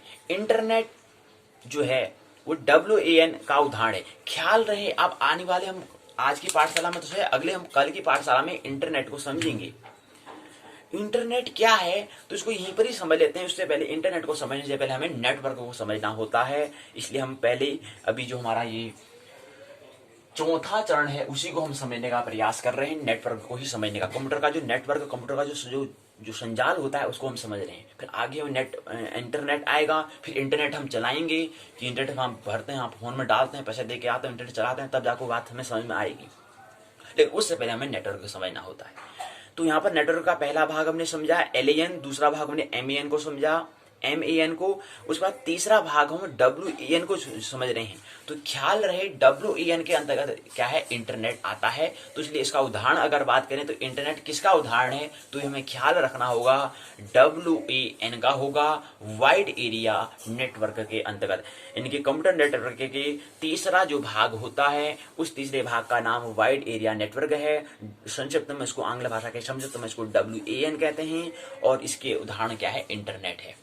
तो इंटरनेट क्या है? WAN, वाइड एरिया नेटवर्क के अंतर्गत आता है, उसका एक उदाहरण है। तो यहीं पर तीसरा प्रकार पूर्ण होता है। चौथा प्रकार है PAN, पर्सनल एरिया नेटवर्क। यह संगणक कंप्यूटर नेटवर्क एक व्यक्ति विशेष की आवश्यकता के अनुरूप होता है, इसलिए इसको पर्सनल हमने कहा, व्यक्तिगत इसलिए हमने कहा। तो पर्सनल एरिया मतलब क्षेत्र हो गया, नेटवर्क मतलब क्या हो गया? संजाल हो गया। तो पर्सनल मतलब व्यक्तिगत होता है। तो ऐसा है यह कंप्यूटर नेटवर्क एक व्यक्ति विशेष की आवश्यकता के अनुरूप होता है, इसलिए इसको पर्सनल एरिया नेटवर्क कहा। अगला आता है CAN, पांचवा। चौथा तो PAN हो गया, पांचवा हो गया CAN। CAN का मतलब, C का मतलब हो गया कैंपस, A का मतलब एरिया, N का मतलब नेटवर्क हो गया। तो इसमें लोकल एरिया, यह एकाधिक लोकल एरिया नेटवर्क का सीमित भौगोलिक क्षेत्र में नेटवर्क है। यह WAN या MAN से छोटा होता है। WAN का मतलब होता है वाइड एरिया नेटवर्क और MAN का मतलब होता है मेट्रोपॉलिटन एरिया नेटवर्क। तो इन दोनों से इनकी जो कंप्यूटर का जो नेटवर्क का जो दूसरा भाग और तीसरा भाग है उससे क्या होता है, छोटा होता है। इनकी पहला दूसरा भाग तो दूसरा भाग हो गया MAN हो गया और उसका तीसरा भाग हो गया WAN। तो ये जो पांचवा वाला भाग CN जो है कैंपस एरिया नेटवर्क जो है वो क्या है, एकाधिक, यह एक एकाधिक अर्थात मल्टीपल लोकल एरिया नेटवर्क का सीमित भौगोलिक क्षेत्र में नेटवर्क है। यह क्या है, WAN और MAN का क्या है, इससे छोटा होता है, ये हमें ख्याल रखना। तो पांचवा भाग हो गया। छठा भाग आता है वायरलेस टेक्नोलॉजी, बेतार तकनीकी अर्थात WT आता है।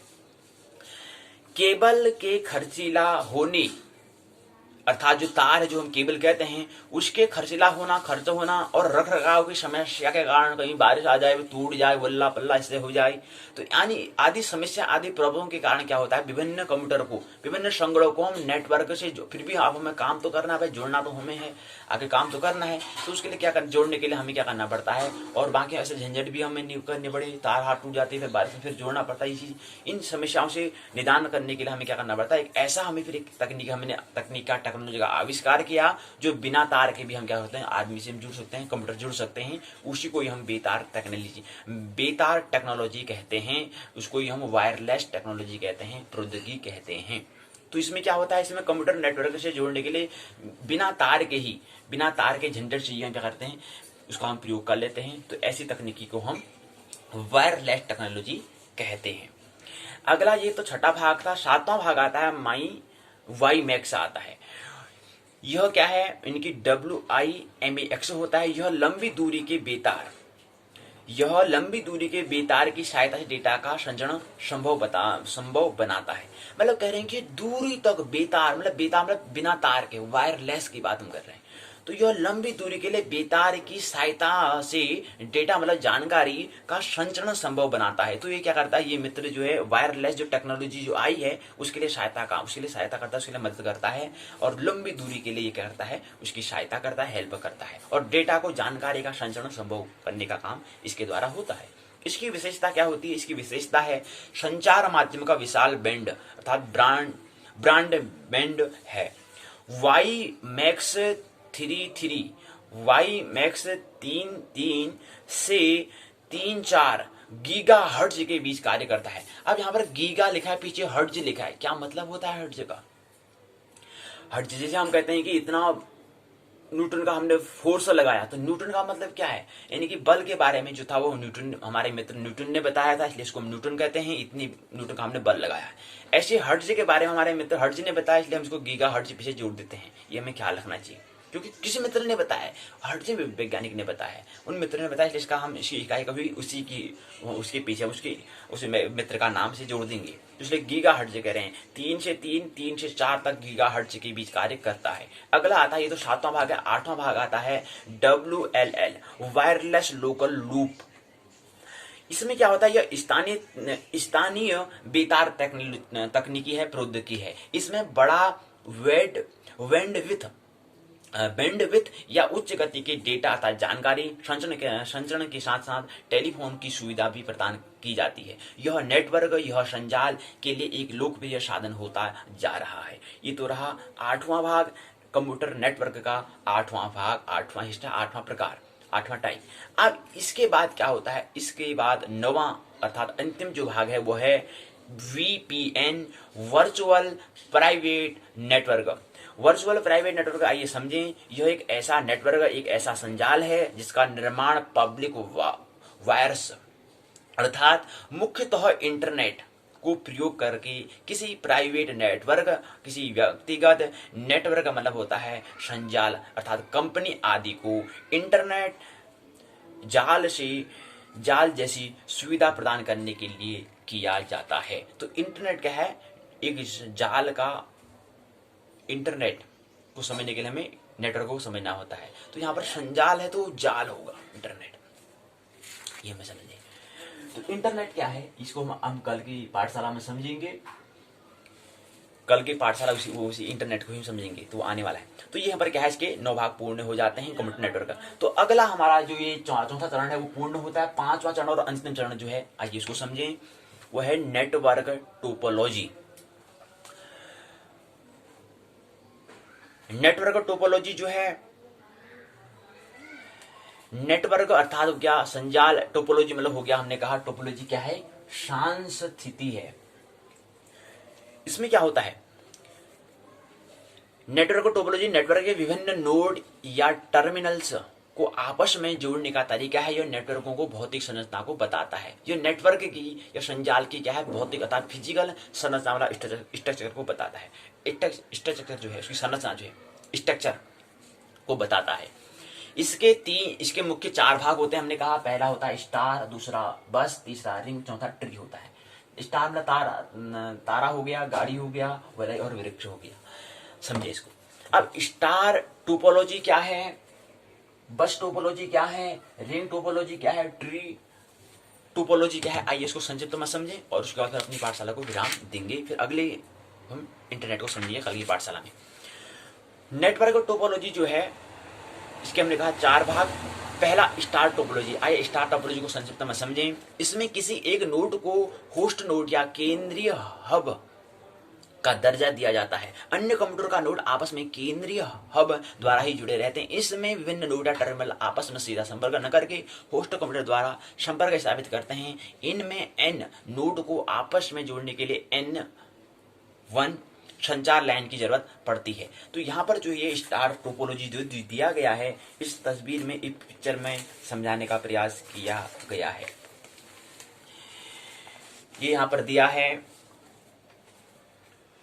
नोड ए दिया है, होस्ट कंप्यूटर या केंद्रीय हब यहाँ पर दिया गया है। यहाँ पर नोड डी है, यहाँ पर नोड ऊपर यहाँ है, नोड ए है, और यहाँ पर हमारे बाएं ओर को जो हमारे दिया गया है इधर साइड को, वो है नोड डी और ये नोड बी है। ये हमें समझना है। बाएं हाथ को और दाएं हाथ को नोड भी दिया है, और इसके बाद नोड सी यहाँ पर दिया है, स्टार टोपोलॉजी है। तो ये पूरी क्या है, स्टार टोपोलॉजी दी गई है। केंद्र में क्या है, होस्ट कंप्यूटर अर्थात केंद्रीय हब यहाँ पर दिया गया है। तो ये क्या है, स्टार टोपोलॉजी रही। अब अगला जो नेटवर्क होता है, मुख्य नेटवर्क टोपोलॉजी के हैं, मैंने बताया कि इसके क्या हैं, 4 भाग होते हैं। तो पहला तो हमने स्टार टोपोलॉजी समझ लिया। अगला आता है बस टोपोलॉजी। बस टोपोलॉजी क्या है, इसमें एक केवल जिसे ट्रांसमिशन लाइन कहा जाता है के जरिए सारे नोड जुड़े रहते हैं। किसी एक स्टेशन द्वारा, किसी एक अड्डे द्वारा संचालित डेटा मतलब जानकारी सभी नोड्स द्वारा ग्रहण किए जाते हैं। इस प्रकार इसे ब्रॉडकास्ट नेटवर्क भी हम कहते हैं। तो बस टोपोलॉजी का दूसरा नाम क्या है, ये हमें ख्याल रहना चाहिए, ब्रॉडकास्ट नेटवर्क भी हम इसको कहते हैं, क्योंकि ये क्या है, नेटवर्क टोपोलॉजी के अंतर्गत आने वाला दूसरा भाग है, और इसको हम दूसरा नाम ब्रॉडकास्ट नेटवर्क भी हम कहते हैं। डेटा को पैकेट में भेजा जाता है जिसमें विशेष एड्रेस रहता है। मतलब क्या, एड्रेस रहता है। कंप्यूटर नोड से इस एड्रेस को, पता को पढ़कर अपने लिए बने डेटा को ग्रहण करते हैं। लेन, LAN हमने कहा था, अभी लेन हमने कहा, तो लेन जो है, लेन में मुख्यतः यही टोपोलॉजी का प्रयोग किया जाता है। तो लेन क्या है, जो लेन हमने कहा था कि लोकल एरिया जो नेटवर्क क्या है, वह बस टोपोलॉजी, यानी कि क्या है, गाड़ी सांस्थिति जो है वो क्या है, वो उसका उदाहरण LAN है, लोकल एरिया नेटवर्क है, स्थानीय क्षेत्रीय संजाल है। तो यहीं पर क्या है, इसको फिर यहाँ पर देने का प्रयास हमने किया है कि इसको तस्वीर चित्र के माध्यम से बताया है कि क्या है इसमें पहला नोड ए है, नोड बी है, इसके फिर नीचे यहाँ पर 2 तीर, ऊपर दोनों तीर में इंसान से बताया, यहाँ पर भी ऊपर दोनों तीर से, यहाँ भी और यहाँ भी। कहने का मतलब है इसका संबंध इससे भी है, इसका संबंध इससे भी है, इसका संबंध इससे, इसका संबंध इससे, इसका संबंध इससे, इसका संबंध इससे, इसका भी इससे, इसका भी इससे, क्योंकि दोनों तीर यहाँ पर ऊपर और ऊपर नीचे दोनों तरफ दिखाया गया। इसका मतलब दोनों का एक दूसरे से क्या है, समन्वय कर रहे हैं, तालमेल बना रहे हैं। तो बस टोपोलॉजी में भी यहाँ पर दिया है, नोड ए है, नोड बी है, यहाँ पर भी ऊपर दोनों, ऊपर और नीचे दोनों तीर यहाँ पर दिए गए हैं। इन दोनों का क्या आपस में सहयोग से काम होता है। तो अंत बिंदु नोड सी और नोड डी यहाँ पर दिया है। यहाँ पर भी नोड क्या है, 4 हैं, ABCD। यहाँ पर भी नोड क्या है, 4 हैं, ABC और D। लेकिन इसमें ये जबकि क्या है, स्टार टोपोलॉजी का उदाहरण है, ABCD, ये क्या है, स्टार टोपोलॉजी, क्योंकि स्टार मतलब क्या, एक वर्तुल बनना है ना, जिसका नाम स्टार हमने कहा। क्यों? ABCD, एक क्या बनना है, स्टार की तरह बनना है। तो स्टार को हमने तारे के रूप में कुछ कहा, तो कुछ इसे हमने लेने का मतलब कुछ स्टार से संबंधित कुछ बात है, इसलिए इसको स्टार हमने टोपोलॉजी कहा। अब ये बस टोपोलॉजी वाला कुछ बस तरह से बन रहा है, क्योंकि इसके ऊपर का हिस्सा ये पहिया जैसे लग रहे हैं, तो इसको बस टोपी हमने कहा है, बस टोपोलॉजी हमने कहा है।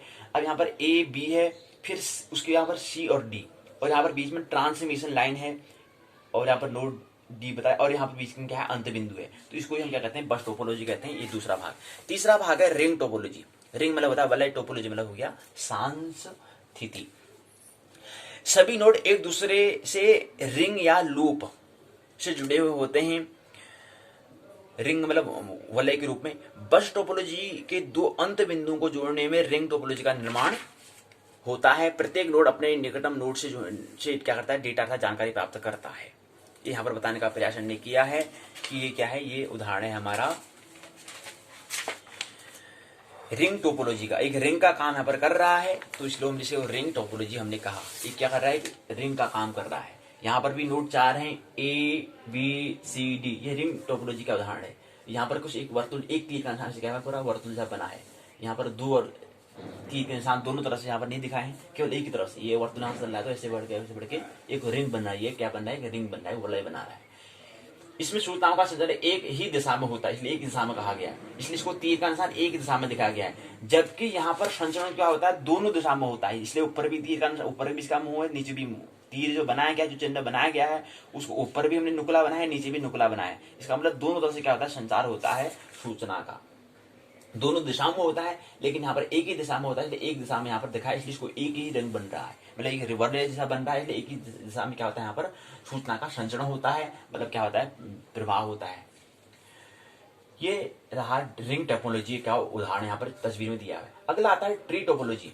यह मुख्यतः बस टोपोलॉजी और स्टार टोपोलॉजी का क्या है, मिश्रण, मिक्सचर कहलाता है। तो ये जो हम रिंग, जो बस टोपोलॉजी और स्टार टोपोलॉजी, जो पहला जो टोपोलॉजी का जो पहला हम जो टोपोलॉजी का जो पहला भाग स्टार टोपोलॉजी पहला, और दूसरा जो है स्टार टोपोलॉजी और बस टोपोलॉजी, यानी कि पहला और दूसरा जो नेटवर्क टोपोलॉजी का जो पहला और दूसरा हिस्सा जो है, पहला स्टार टोपोलॉजी, दूसरा बस टोपोलॉजी, उसका क्या होता है, मिक्सर जो होता है वो ट्री टोपोलॉजी कहलाता है।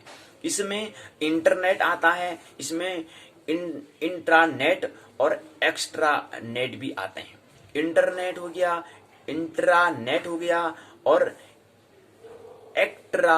एक्स्ट्रा नेट होते हैं। तो इंटरनेट ही नहीं होता है, और भी होता है, इंट्रानेट भी होता है, एक्स्ट्रा नेट भी होता है, ये हमें ख्याल रखना चाहिए। तो इंटरनेट भी हम समझते हैं, इंटरनेट भी कहाँ कहते हैं, नेट कहते हैं जी। छोड़ो इंटरनेट कौन बोले, नेट से काम चल रहा है, नेट है नहीं फोन में, हाँ अरे हाँ नेट है, चल ठीक है। इंटरनेट का इसका पूरा नाम भी नहीं कहते। तो इंटरनेट का उपयोग हम करते हैं।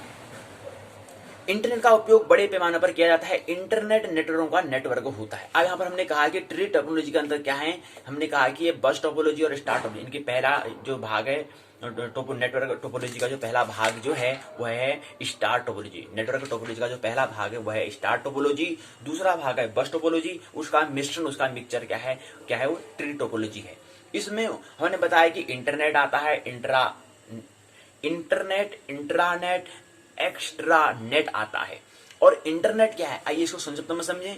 अब यहाँ पर तीन बातें हमें समझिए, इंटरनेट, इंट्रानेट, एक्स्ट्रानेट, ये तीन बातें हमें समझनी होती है। और नेट का मतलब होता है जाल। पहली बात समझे, नेट का मतलब होता है जाल। क्या होता है, जाल।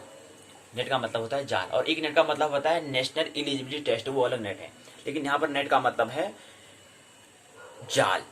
नेट कहते हैं नेट में प्रैक्टिस करते हैं, मतलब नेट में प्रैक्टिस मतलब क्या है कि कोई मैच में कोई प्लेयर होता है वो नेट में अभ्यास कर रहा होता है। नेट मतलब क्या है, वो एक जाल में अंदर छुपा है, वहां पर क्या कर रहा है, अभ्यास कर रहा है, एक जाल के अंदर है। जैसे ये बात हमें समझनी होगी। तो वही जाल, नेट में होता है जाल। तो वही इंटरनेट है। इंटर मतलब क्या, मध्य, मध्य के संदर्भ जो जाल होगा। ऐसे इंट्रा, उसके बाद एक्स्ट्रा, वही क्या है, जाल की ये बात कर रहे हैं। तो इंटरनेट क्या होता है, इंटरनेट का उपयोग बड़े पैमाने पर हम उपयोग करते हैं। Internet network. अब इंटरनेट क्या है, फिर इंटरनेट क्या है उसको संक्षिप्त में भी समझ ले, बाकी कल बात करेंगे। इंटरनेट क्या है, नेटवर्कों का नेटवर्क होता है, अर्थात क्या है, संजालों का क्या होता है, जाल होता है।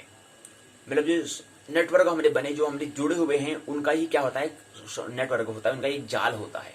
नेटवर्कों का, संजालों का ही क्या होता है, जाल होता है। मतलब क्या है, इंटरनेट क्या है, संजालों का ही जाल होता है, उसको हम इंटरनेट कहते हैं। इसमें विभिन्न प्रकार के नेटवर्क होते हैं। LAN आता है, MAN आता है, WAN आता है। LAN, MAN, WAN अभी हमने संक्षिप्त में हमने कहा था कि कंप्यूटर नेटवर्क के भाग होते हैं, वहीं से बात हो रही है। यानी कि LAN का मतलब होता है लोकल एरिया नेटवर्क हो गया, और MAN का मतलब हो गया, MAN का मतलब हो गया मेट्रोपॉलिटन एरिया नेटवर्क, यानी कि दूसरा भाग। तीसरा आता है WAN, W का मतलब होता है वाइड एरिया नेटवर्क। ये तीन भाग क्या हैं, ये क्या है, नेटवर्क के ही आते हैं, इंटरनेट के अंतर्गत आते हैं।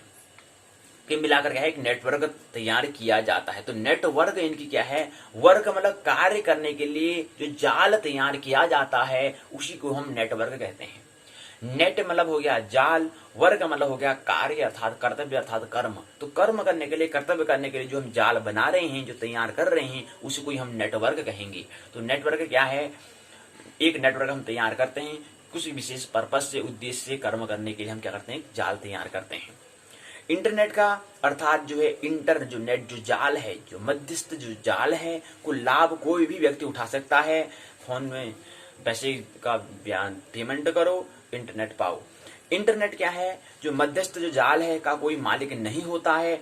इंट्रानेट अगला जो भाग है वो है इंटरनेट। ट्री टोपोलॉजी के अंतर्गत जो दूसरा भाग है वह इंट्रानेट जो है का उपयोग छोटे पैमानों पर हम करते हैं। हम तो इंटरनेट से भी, नेट से हम परिचित हैं, बस हो गया भाई नेट ही होता है जी, छोड़ो बाकी क्या करना है। नेट के लिए सभी क्या है, स्वतंत्र, सभी लोग क्या करते हैं, उसका उपयोग कर सकते हैं, इसमें कोई मालिक नहीं होता है, पैसे दो चलाओ जम की।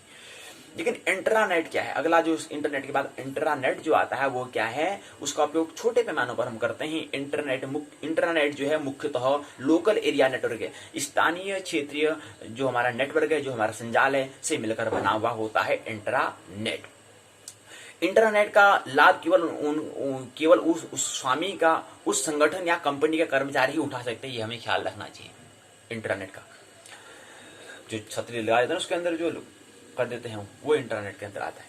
अगला आता है, तो कह रहे हैं कि इंटरनेट का लाभ वही उठा सकते हैं जो संगठन, जो स्वामी, जो उनका कर्मचारी, वही कर्मचारी उठा सकते हैं, और कोई अन्य बाहर का अन्य कर्मचारी, अन्य जो व्यक्ति वो नहीं उठा सकता है। इंटरनेट का कोई भी इंट्रानेट का कोई ना कोई स्वामी अवश्य होता है, ये हमें ख्याल रखना चाहिए। इंटरनेट जो है उसका कोई मालिक नहीं होता है, लेकिन इंट्रानेट का कोई ना कोई मालिक होता है। कहने का मतलब जैसे हम टीवी है, जिसमें डिश लगाते हैं, ऐसे हमने क्या करेगा, हमने घर में अपना क्या लगाते हैं, वाईफाई हमने कुछ जोड़ने के लिए हमने जो लगा दिया, तो उसके अंदर में कुछ पासवर्ड डाल देते हैं, तो उसके घर में जो कंपनी का जो मालिक है, मालिक ने उसमें उसका पासवर्ड डाल दिया है, तो उसका वो क्या है, उस क्षेत्र का वो मालिक है। जैसे हम घर के मालिक होते हैं वैसी बात कर रहे हैं। तो पूरा ब्रह्मांड का मालिक हम कोई व्यक्ति नहीं होता है, उसका तो एक क्या है, परमात्मा ही उसके मालिक है, कोई व्यक्ति मालिक वहां पर नहीं होता है। लेकिन जैसे हमारा घर बन जाता है तो हम घर के मालिक बन जाते हैं, ऐसे यहाँ पर इंटरनेट भी क्या होता है, मालिक होता है, लेकिन इंटरनेट का कोई मालिक नहीं होता है, उसके तो परमात्मा ही होता है मालिक, ये ख्याल रखना चाहिए। इंटरनेट का कोई मालिक होता है, उसका कोई ना कोई स्वामी होता है, कोई ना कोई स्वामी अवश्य होता है, उसको इंटरनेट कहते हैं। अगला आता है एक्स्ट्रा नेट, यानी कि एक्स्ट्रा मतलब हो गया अतिरिक्त, नेट मतलब हो गया जाल। एक्स्ट्रा जाल क्या है, की सहायता से किसी भी संस्था, किसी भी कंपनी का इंट्रानेट दूसरी संस्था से इंट्रानेट का प्रयोग करता है। तो एक्स्ट्रा नेट जो क्या है, वो उसको कहते हैं कि जो एक्स्ट्रा नेट है उसकी हेल्प से किसी संस्था का इंट्रानेट जो है, जिसका कोई कोई मालिक बना है, उससे दूसरी संस्था के इंटरनेट का उपयोग हम कर सकते हैं। ये तो इंटरनेट का विस्तृत वर्णन जो है, विस्तृत बात चर्चा हम कल की पाठशाला में करेंगे। अभी की पाठशाला को ही विराम देते हैं। तो इंटरनेट, ट्री टोपोलॉजी हमने कहा, उसके बाद हम तीन बात हमने समझी, इंटरनेट, इंट्रानेट और एक्स्ट्रानेट। इसमें पहला आता है इंटरनेट, और नेट का मतलब होता है जाल, और इंटर का मतलब होता है मध्य। तो ऐसा जाल जो मध्यों में जोड़ने का काम करे, ऐसा जाल तो इंटरजाल। तो इंटरनेट, इंटरनेट और एक्स्ट्रानेट को बात करेंगे, लेकिन सबसे पहले इंटरनेट को हम कल की पाठशाला में बात करेंगे। यहीं पर पाठशाला का पहला भाग को विराम दें, दूसरे पाठशाला के द्वितीय भाग में आइए प्रवेश करें।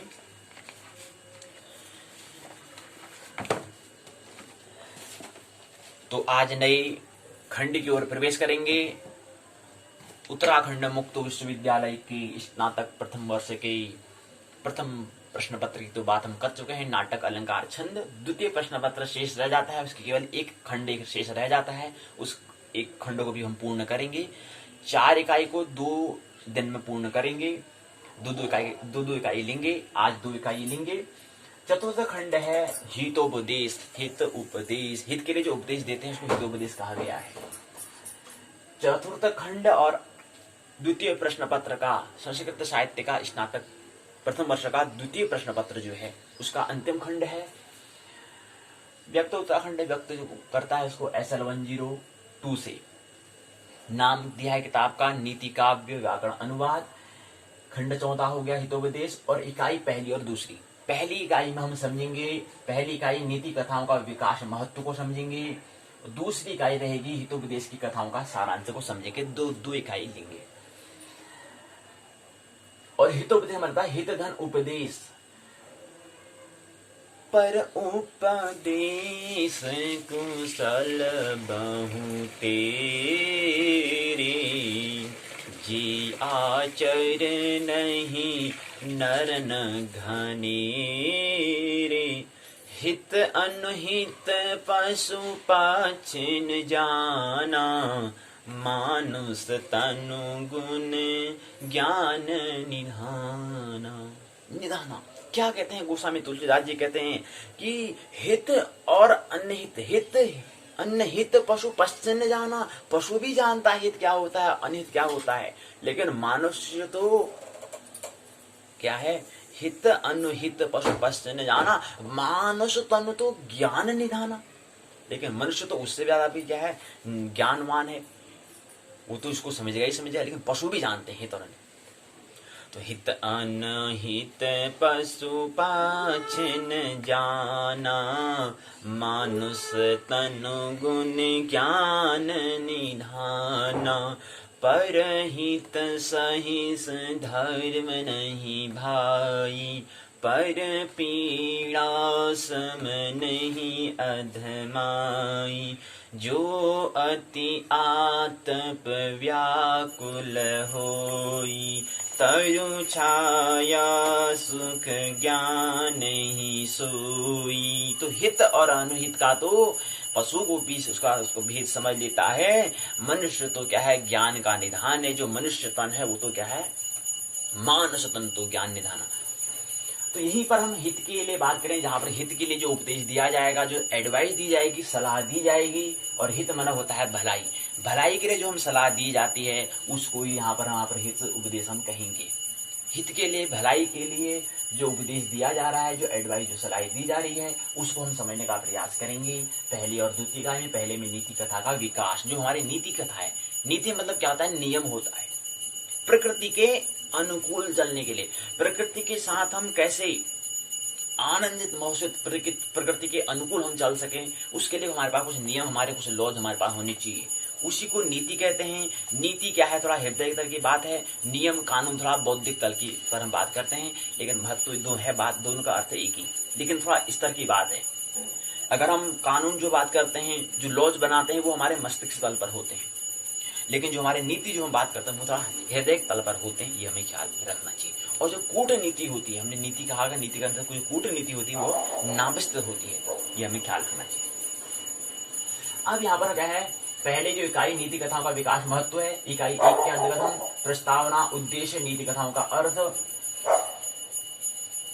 भारतीय नीति कथा की पृष्ठभूमि, नीति कथा की विशेषताएं, नीति कथा की उत्पत्ति, संस्कृत साहित्य में नीति कथा की उत्पत्ति, नीति कथाओं का विकास और महत्व, पंचतंत्र और हितोपदेश। अर्थात जो पहली इकाई नीति कथाओं का विकास महत्व, जो इकाई चतुर्थ खंड हितोपदेश के अंतर्गत दिया गया है, उसके अंतर्गत हमें 10 बातें समझनी होंगी। 10 चरणों में उसको समझने का हम प्रयास करते हैं। पहले चरण में प्रस्तावना दी होती है, दूसरे चरण में उद्देश्य दिया होता है, तीसरे चरण में नीति कथाओं का अर्थ दिया है, चौथे चरण में भारतीय नीति कथा की पृष्ठभूमि दी है, पांचवें में नीति कथा की विशेषताएं दी है, छठे में नीति कथा की उत्पत्ति दी है, सातवें में संस्कृत साहित्य में नीति कथा की उत्पत्ति के बारे में बताया है, संस्कृत साहित्य में नीति कथा की कैसे उत्पत्ति है उसके बारे में बताया है, आठवें चरण में नीति कथाओं का विकास और महत्व को बताया है, नौवें में पंचतंत्र के बारे में कुछ बात की है, और 10वें में हितोपदेश की बात की है। फिर द्वितीय इकाई में प्रवेश करेंगे। यहाँ पर भी क्या है, कुछ भाग दिए हैं। पहले भाग में प्रस्तावना, दूसरे भाग में उद्देश्य, तीसरे भाग में प्रथम भाग मित्र लाभ का सारांश यहाँ पर दिया हुआ है। ये हमें ध्यान रखना है, क्योंकि दूसरी इकाई का हितोपदेश के कथाओं, हितोपदेश का जो है उसके अंतर्गत उसका जो पहला भाग होगा उसमें मित्र लाभ का सारांश को समझेंगे कि आखिर जो हमारा मित्र जो फ्रेंड्स है उससे हमें क्या बेनिफिट मिलता है, उसको प्रथम भाग में हम समझने का प्रयास सारांश के तौर पर समझेंगे, समरी के तौर पर समझेंगे।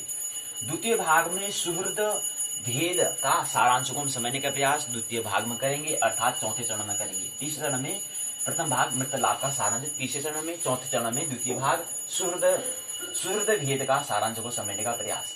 तृतीय भाग में विग्रह का सारांश को हम समझने का प्रयास करेंगे। चतुर्थ भाग में संधि का सारांश को समझेंगे। ये तृतीय भाग, चतुर्थ भाग, द्वितीय भाग, प्रथम भाग, ये क्या है?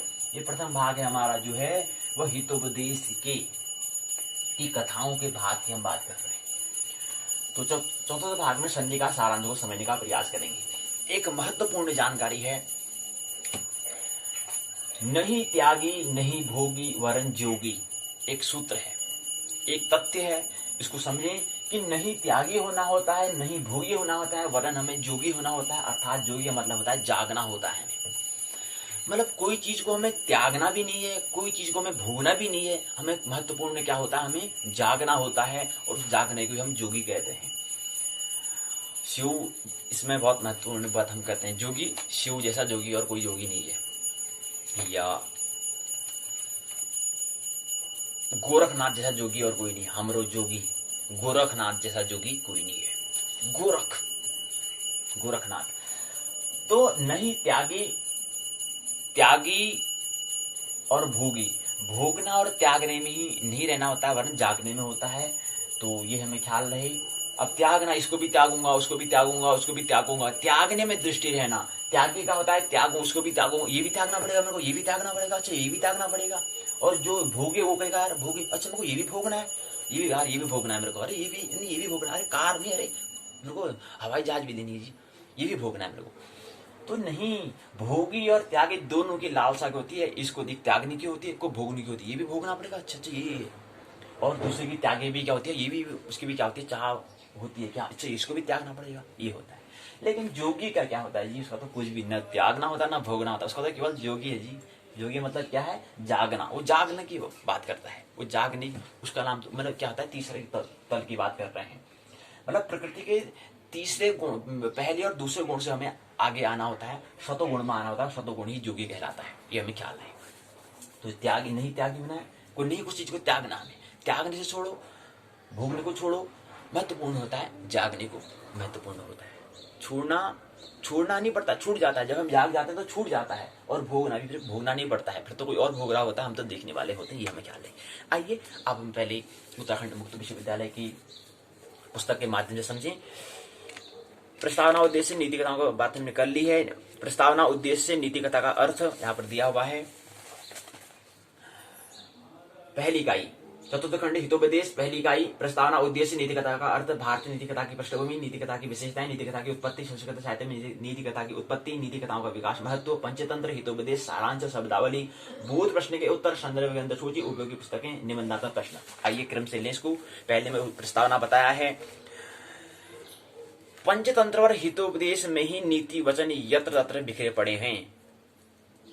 महाभारत के शांति पर्व में भी क्या है, राजनीति की शिक्षा दी गई है। महाभारत में चाणक्य के अर्थशास्त्र में, धर्मशास्त्र, कामंद की नीति शास्त्र, जैन और बौद्ध ग्रंथ भी भिन्न भिन्न धाराओं में परिपूर्ण नीति भंडार हमारे क्या है, स्टॉक्स हमारे दृष्टिगोचर होते हैं। उद्देश्य, 6 उद्देश्य को लेते हुए हम यहाँ पर आगे बढ़ेंगे। भारतीय नीति कथा की पृष्ठभूमि को हम समझेंगे। इसमें दिया गया है पृष्ठभूमि को, प्राणी कथा वह है जिसमें प्राणी पात्र होते हैं, मानववत बोलते हैं, कार्य करते हैं, वही नीति कथा कहलाती है। नीति कथाओं के लिए यहाँ पर बात करते हैं।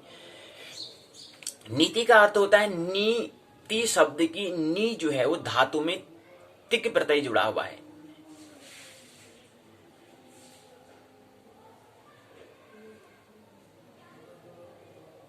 इक्तिन प्रत्यय जुड़ा हुआ है, इक्तिन प्रत्यय लगा है नी धातु में। हमने धातु और शब्द रूप की बात की तो धातु को हमें समझना होगा। तो धातु क्या है? नी है, उसमें इक्त प्रत्यय जुड़ा तो नीति शब्द बना, और यहाँ पर नीति लगा कर बना। कथा का मतलब होता है कथ्य, कथा जो है वो कथ धातु से बना हुआ है।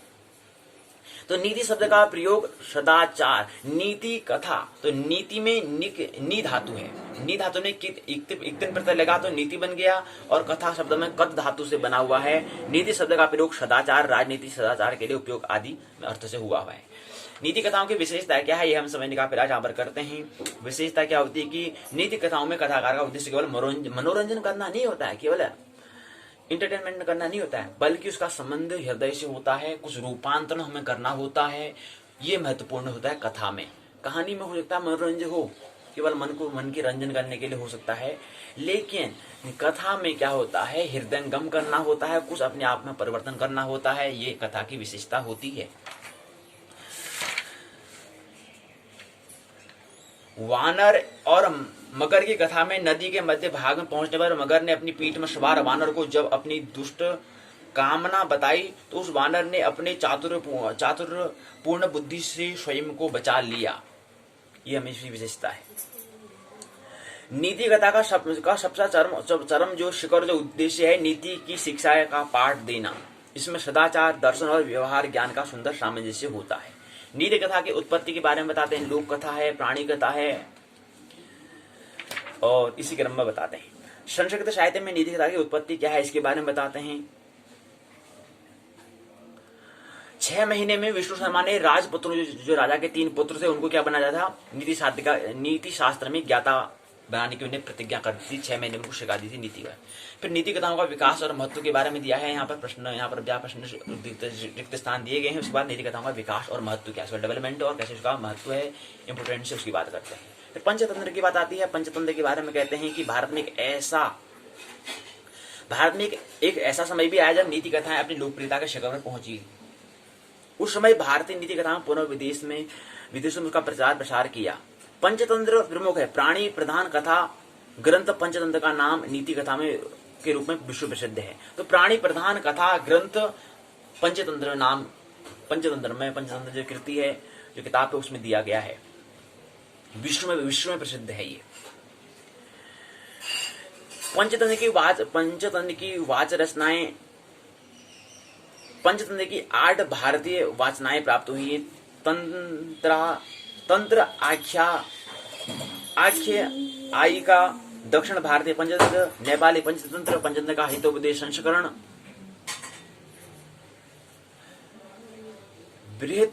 बृहत कथा मंजरी के अंतर्गत पंचतंत्र की कथा सरिस्त सागर के अंतर्गत पंचतंत्र की कथा, पश्चिमी भारतीय पंचतंत्र, पंचाख्यान डॉक्टर एजर्टन द्वारा प्रस्तुत पंचतंत्र का संस्करण, ये बातें दी हुई हैं।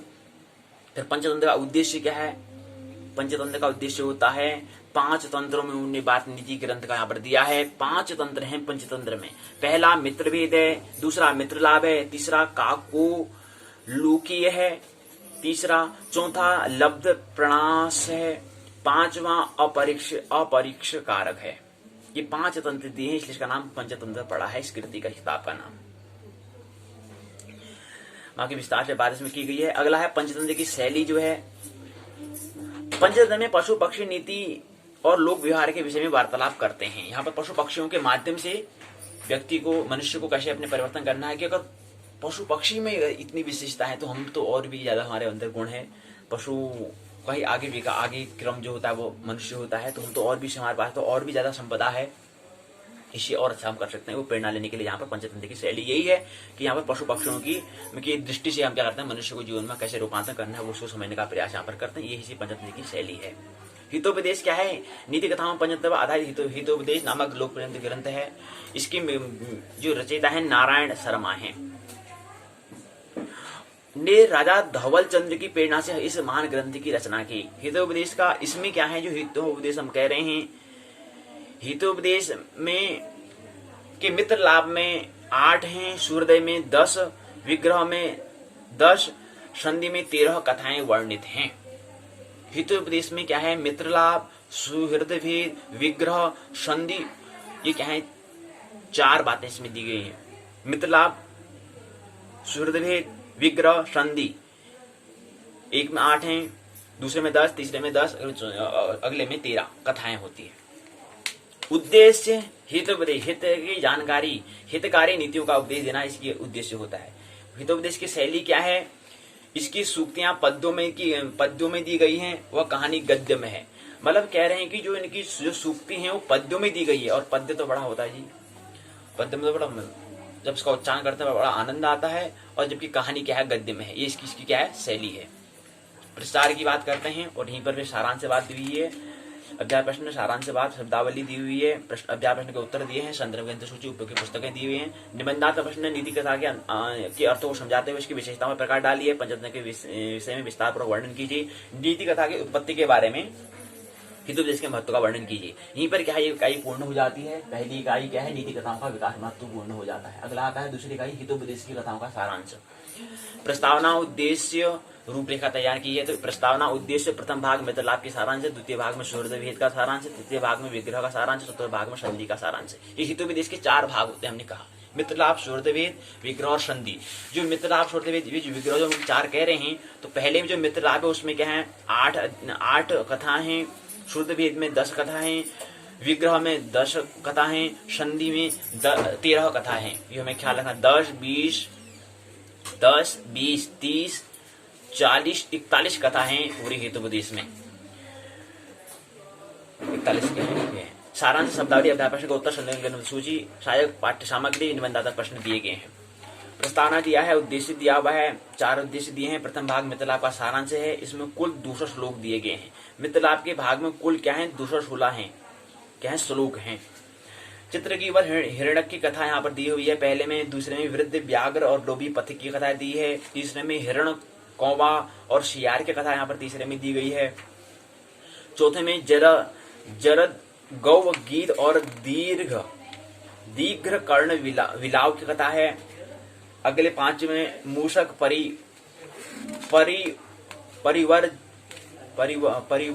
परिवराजक कथा है। अगले में भैरव, व्याघ्र और लोभी श्रृंगाल की कथा है। छठे में, 7वें में कपूर, तिलक, हाथी और धूर्त श्रृंगाल की कथा यहाँ पर दी हुई है। ये इसमें क्या है? कथा इसमें दी गई है। फिर द्वितीय भाग, ये तो पहला भाग है, इसी बात द्वितीय भाग सूर्यभेद का सारांश यहाँ पर दिया गया है। पहले हमने कहा कि पहले में क्या है? पहले में मित्रलाभ, प्रथम भाग में मित्रलाभ का दिया है, दूसरे में सूर्यभेद का सारांश दिया है। तो प्रथम भाग में मित्रलाभ का जो दिया गया है उसके अंतर्गत क्या है? उसके अंतर्गत पहले हमने कहा कि क्या है, इसके अंतर्गत जो कथा हमने कहा, इस ग्रंथ में मित्रलाभ भाग जो हमें दिया है, प्रथम भाग दिया है, इसमें 216 सूत्र हैं। पहला इसका जो पहली कथा है चित्रगीव और हिरण्यक की कथा है पहली। दूसरी कथा है विद्ध, व्याघ्र और लोभी पथिक की कथा है। तीसरे में हिरण, कौवा और शियार की कथा है। चौथे में जरद, गौ, गीत तथा दीर्घ कर्ण विलाव की कथा है। 5वें मूषक, परिवारराजक कथा है। 6ठे में भैरव, व्याघ्र, लोभी श्रृंगाल की कथा है। 7वें में कपूर, तिलक, हाथी और धूर्त श्रृंगाल की कथा है। ये 7 कथा क्या है? इसमें प्रथम भाग में मित्रलाभ का सारांश यहाँ पर दिया है। इसमें क्या है? 7 कथा दी गई हैं, 216 श्लोक हैं। और इसके अंतर्गत कितनी है? इसमें इसके जो कथा है, कथा कितनी है? कथा जो है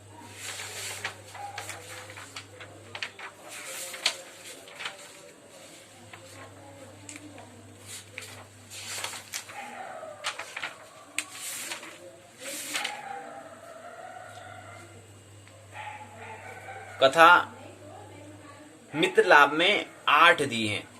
यहाँ पर 7 दिए तो 8 होती है कथा। ये बात है। एक कथा इसमें यहाँ पर जिक्र नहीं किया इनने। 1 2 3 4 5 6 7 यहाँ पर कथा दी में एक कथा का जिक्र नहीं किया है। तो मित्रलाभ में 216 श्लोक हैं, लेकिन 8 कथा होती है। यहाँ पर 7 दिए, एक कथा इनने यहाँ पर नहीं दी, एक कथा का जिक्र नहीं किया है, लेकिन 8 कथा होती है, ख्याल लेना चाहिए। द्वितीय भाग सूर्यभेद का सारांश इसमें दिया गया है। इसमें क्या है? इसमें 184 श्लोक इसमें दिए गए हैं। इसमें इसकी पहली कथा है संजीवक और पिंगल की कथा है। इसके जो हम बता रहे हैं दूसरा जो सुहृद भेद का जो हम सारांश बता रहे हैं, इसके अंतर्गत 10 इसमें कथा दी गई है। पहला संजीवक पिंगल की कथा है पहली, और बाकी औरों की बात यहाँ पे जिक्र उन्होंने नहीं की है, केवल संजीवक और पिंगलक की कथा यहाँ पर बताई है, ज्यादा विस्तार से यहाँ पर बात नहीं की है। लेकिन इसकी पूरी कथा कितनी है, 10 है। वहां पर भी जो पहला हितोपदेश में जो पहला भाग जो मित्र लाभ था उसमें 7 कथा यहाँ पर का जिक्र किया है संक्षिप्त में सारांश में, लेकिन एक शेष रह गया है, 8 कथा होती हैं। और इसी प्रकार से हितोपदेश की दूसरा जो भाग है वो है सुहृद वेद में 10 कथा है। एक कथा के बारे में जिक्र किया है, अन्य शेष 9 कथाओं के बारे में जिक्र नहीं किया है। अगला तीसरा भाग विग्रह में 10 कथा है, संधि में 13 कथा है यहाँ पर वर्णित है। तो अगला तृतीय भाग आता है विग्रह। विग्रह शब्द मतलब होता है विरोधियों से फूट डालना, विरोधियों में फूट डालना, मतलब जो विरोधी है उसमें क्या करना, फूट डालना, नमक छिड़काना काम जो करता है उसमें दिया गया है। इसी के अंतर्गत 149 श्लोक दिए गए हैं। इसमें पहली कथा है हिरण्यगर्भ और चित्रवर्ण की कथा यहाँ पर दी हुई है। इसमें क्या होती है, इसमें 149 श्लोक होते हैं, 10 इसमें कथा होती है, हमें ख्याल रखना चाहिए। इसी का चौथा भाग कथा संधि का सारांश यहाँ पर दिया गया है।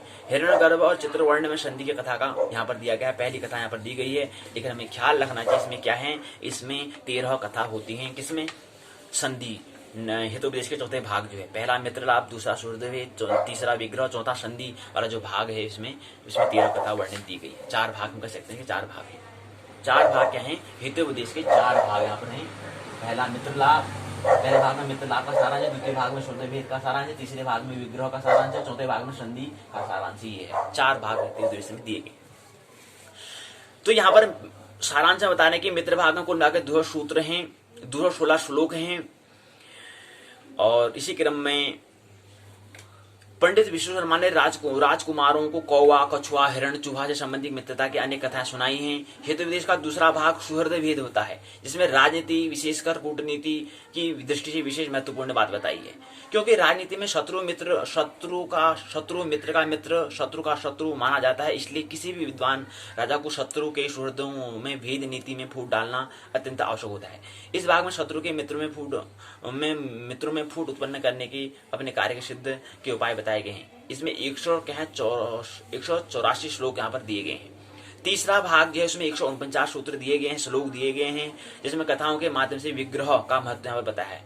विग्रह मतलब विरोधियों का, यहाँ पर विग्रह का मतलब होता है क्या है, जो विग्रह का मतलब होता है विरोधियों में फूट डालना। तीसरा जो क्या है, हितोपदेश का जो तीसरा भाग है वो है विग्रह का महत्व यहाँ पर दिया गया है। चौथा भाग हितोपदेश का जो चौथा भाग है उसमें है संधि नाम, उसका चौथा भाग का नाम, चौथा भाग जो है संधि नाम दिया है। इसमें क्या है, चौथा भाग है हितोपदेश का, इसमें किस प्रकार के मंत्रियों को दूरदर्शिता से राज्यों में संधि होती है, कैसी मित्रता होती है, संधि के बारे में, मतलब क्या है, मिलन के बारे में, विवाह के बारे में, संयोग के बारे में, मित्रता के बारे में यहाँ पर जिक्र किया है। तो यहीं पर शब्दावली यहाँ पर दिया गया है। सुहृद मतलब होता है मित्र, परामर्श मतलब सलाह देना। बाद अध्याय प्रश्न के उत्तर दिए हुए हैं, उसके बाद संदर्भ ग्रंथ सूची दी हुई है, उपयोगी पुस्तकें दी हैं, निबंधात्मक प्रश्न पूछे गए हैं। पहला प्रश्न पूछा है मित्र लाभ की किन्हीं 3 कथाओं को लिखकर उसकी प्राप्त शिक्षाएं बताइए। संजीवक और पिंगल की कथा का वर्णन करें। तृतीय भेद विग्रह का सारांश लिखिए। चौथा संधि कथा का वर्णन करें। और यहीं पर क्या है, दूसरी इकाई भी क्या है, पूर्ण होती है। दूसरी इकाई क्या है, हितोपदेश की कथाओं का सारांश हमने समझा। हितोपदेश की 4 भाग होते हैं, ये हमने समझने का प्रयास किया। मानना नहीं है, जानना है, आनंद मोह से भरो जीवन जीना है। मेरी बातों को प्रेम भरो शांति पर सुना, बहुत बहुत अनुग्रहित हूँ। अंत में सबके भीतर बैठे परमात्मा को प्रणाम करता हूँ, मेरा प्रणाम स्वीकार करें।